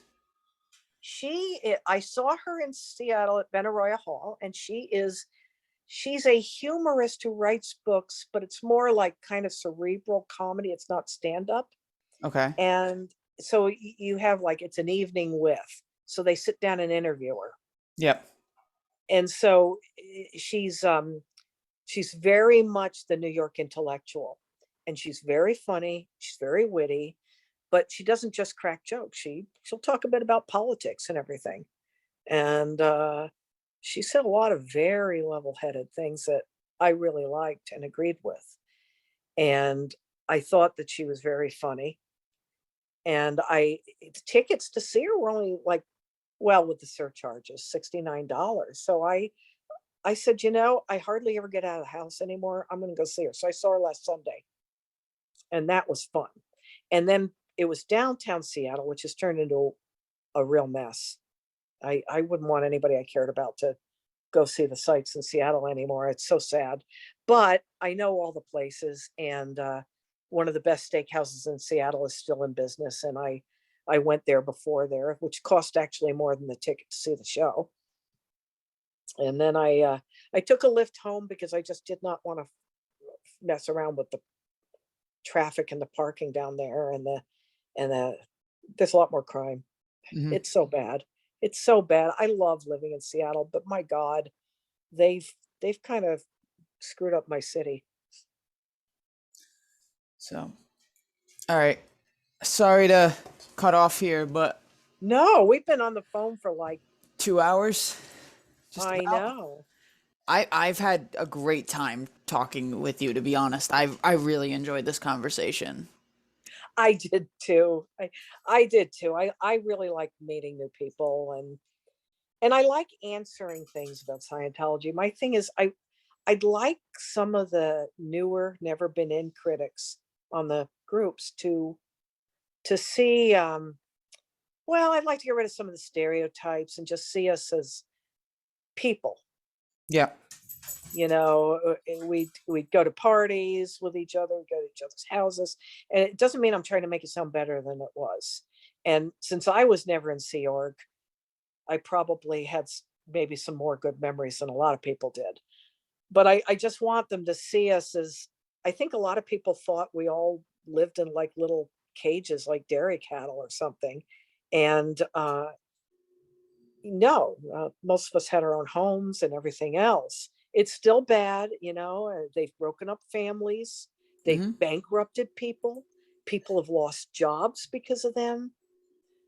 It's bad, but I just wanted them to see maybe what it's like for an everyday Scientologist. Yeah. And I had done a post in the fans group about the difference between like public and local staff in Sea Org, right? And I was describing, you might still have your own house, outside job.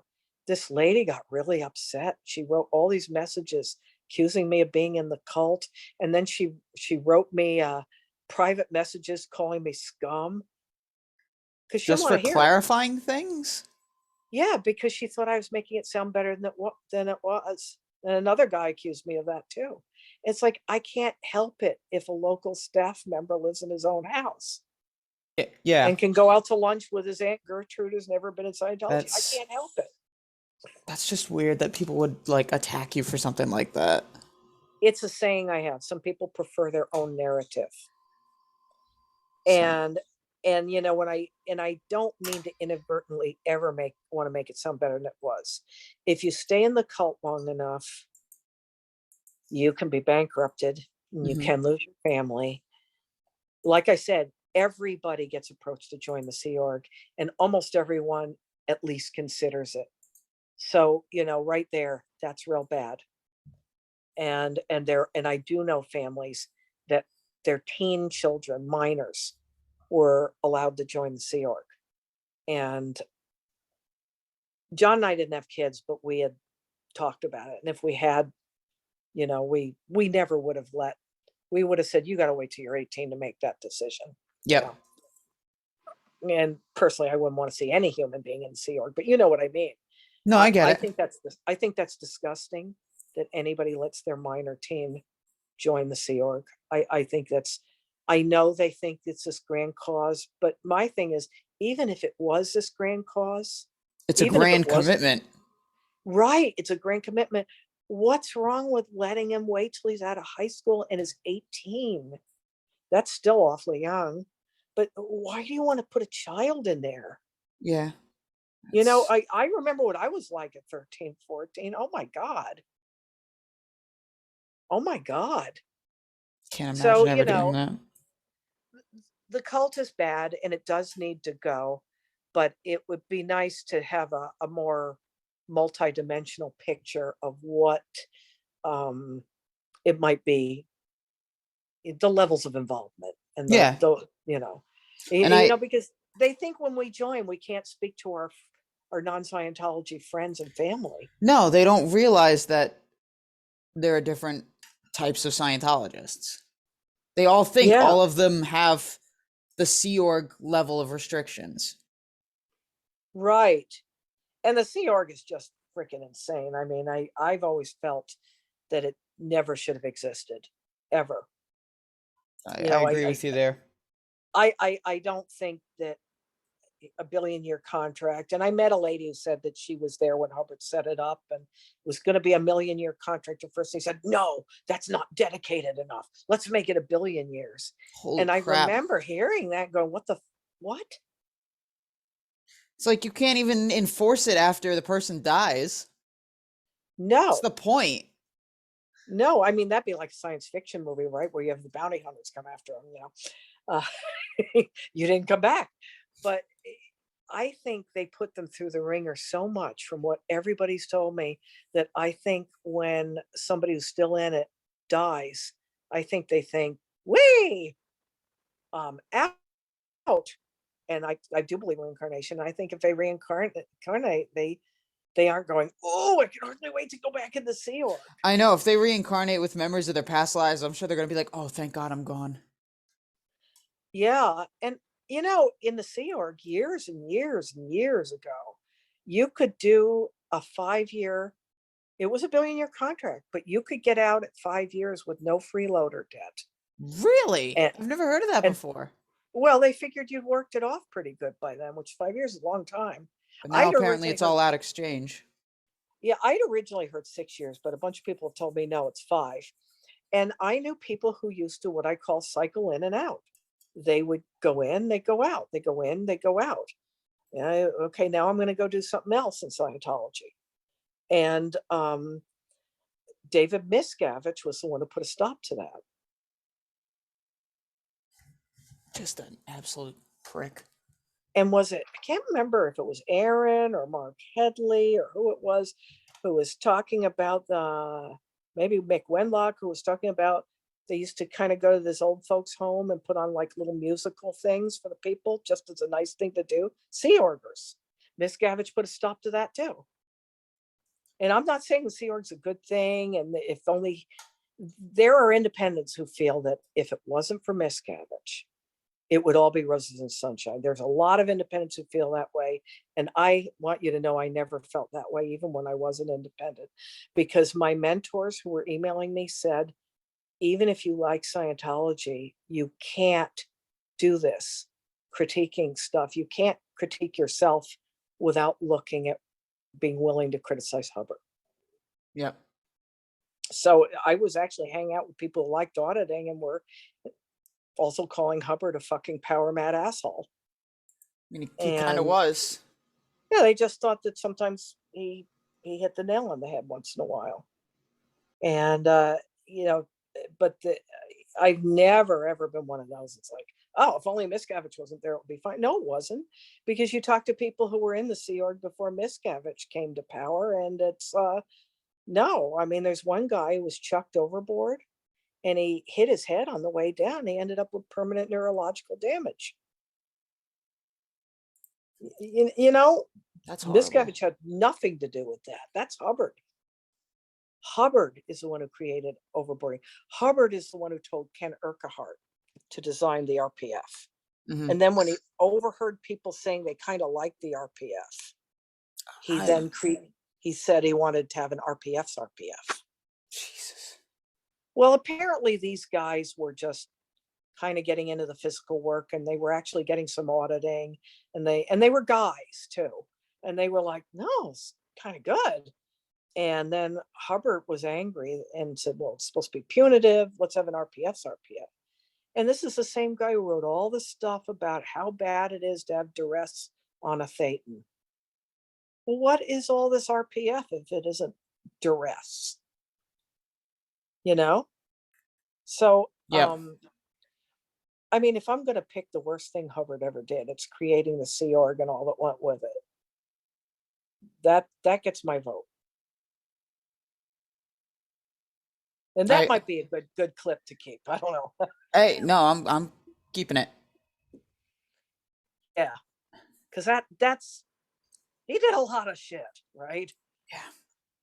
Yeah. But that one, Volumes of shit. yeah, that one, wow. You know, and when we get in, they tell us this is to make your life better. These are nice little courses. Mm-hmm. Work is going to be better. Home is going to be better. And then they try to get you to quit your job. You know, They want you to maybe join they, staff 24/7 or go into the Sea Org. yeah, or maybe they split up your family because they hear your spouse isn't on board. Well, now you've lost everything that they said they were trying to help you enhance. So that's, but I think a lot of cults do that kind of thing. Yeah. They're very friendly when they get you in. Well, yeah, because obviously if they tell you all the crazy stuff, you're not going to join.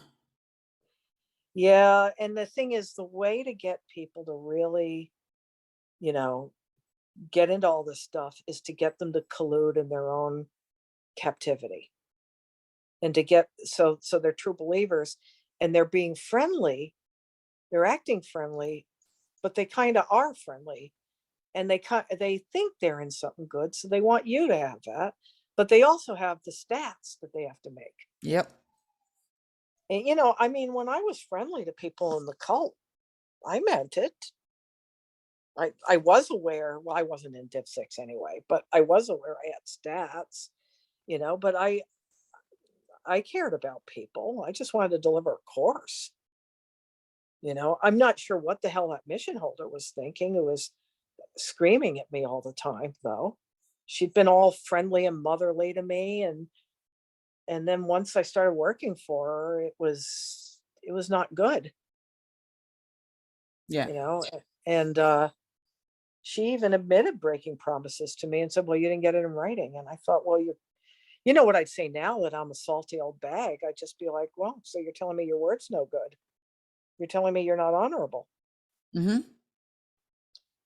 And that time we climbed in the window to work, and they yelled at us because oh, well, a burglar could have seen you. Yes, in the back of the house, in the middle of friggin' Route 2. I don't think so. But I thought that was really ungrateful. But the thing is, now, if I came and everything's locked up, I just turn around and go home and unplug the phone, Yep. which a friend of mine did. A friend of mine was leaving staff, and he did not want to be staff. They threatened him. So he was counting the minutes till he could, and he gave them notice. He said, my contract's going to be up in so many months. They're like, yeah, yeah, yeah. And so one Friday night, his contract was up, and he came home, he unplugged the phone, and he took his wife and kids to every fun family thing he could think of. Then he plugs the phone in Sunday night, and there's 7 billion messages screaming. And he said, "I'm not going back. I told you." Well, you're supposed to replace yourself too, but that's almost impossible. And I Who remember, people don't want to I remember, join. I read that and I thought, what fool is going to fall for that shit like I did? It's bad enough I fell for it. Oh, come work here and get no money. Okay, cool. And then they want you to put in the extra work of finding your replacement. Yeah, and he was unable to, and he didn't have time. He has two full-time jobs. He has his outside job, which is just normal job, normal Hmm. people job, and he's at the org 7 days a week, and he has a wife and kids. Yeah. And I remember him working on his motorcycle right on the street in front of the org one time. He had no other place to do it, and it was his transportation. So when the hell is he going to find a replacement, and who's going to fall for it? Because if they would have come to me, I would have said no, because I already did that. Yeah, that's insane. So he didn't replace himself. And they did talk to him. They did follow up with him a lot, kind of harassing, really. And it took him a while, but he made them see he wasn't coming back. And he didn't want to come back. He didn't want to stay on staff to begin with. He'd asked to be released. And they said no. And then they blamed me for it because he talked to me about it. And I said, follow your heart. If your staff contract's up and you don't want to re-up, don't re-up. I said, that is up to you. That was all I said, actually. And then they said that I got him to leave staff. They put it in my goldenrod. Yep. I can send you a copy of it. I've I would requested a love to see a copy of it. I don't have the first one. I That's lost it. fine. That would be a very interesting thing to see. Okay, I got it. I actually took pictures of it and webbed it, but I know where the hard copy is. So if I can't find my pictures, I can send it to you again. So I'll go ahead and do that, and I'll let you go. I got a few things to take care of before people come by, All right. and we'll talk to you soon. Absolutely. I hope your movie night goes well. It'll be fun. I So, hope the pie came out. I did a little differently. I always worry. but all right. Talk to you soon. I'll talk to you later, Claire. Thank you so much for being on my channel. Any I really enjoyed this. anytime. All right. Okay. Talk to you later. Bye. Bye. Bye bye.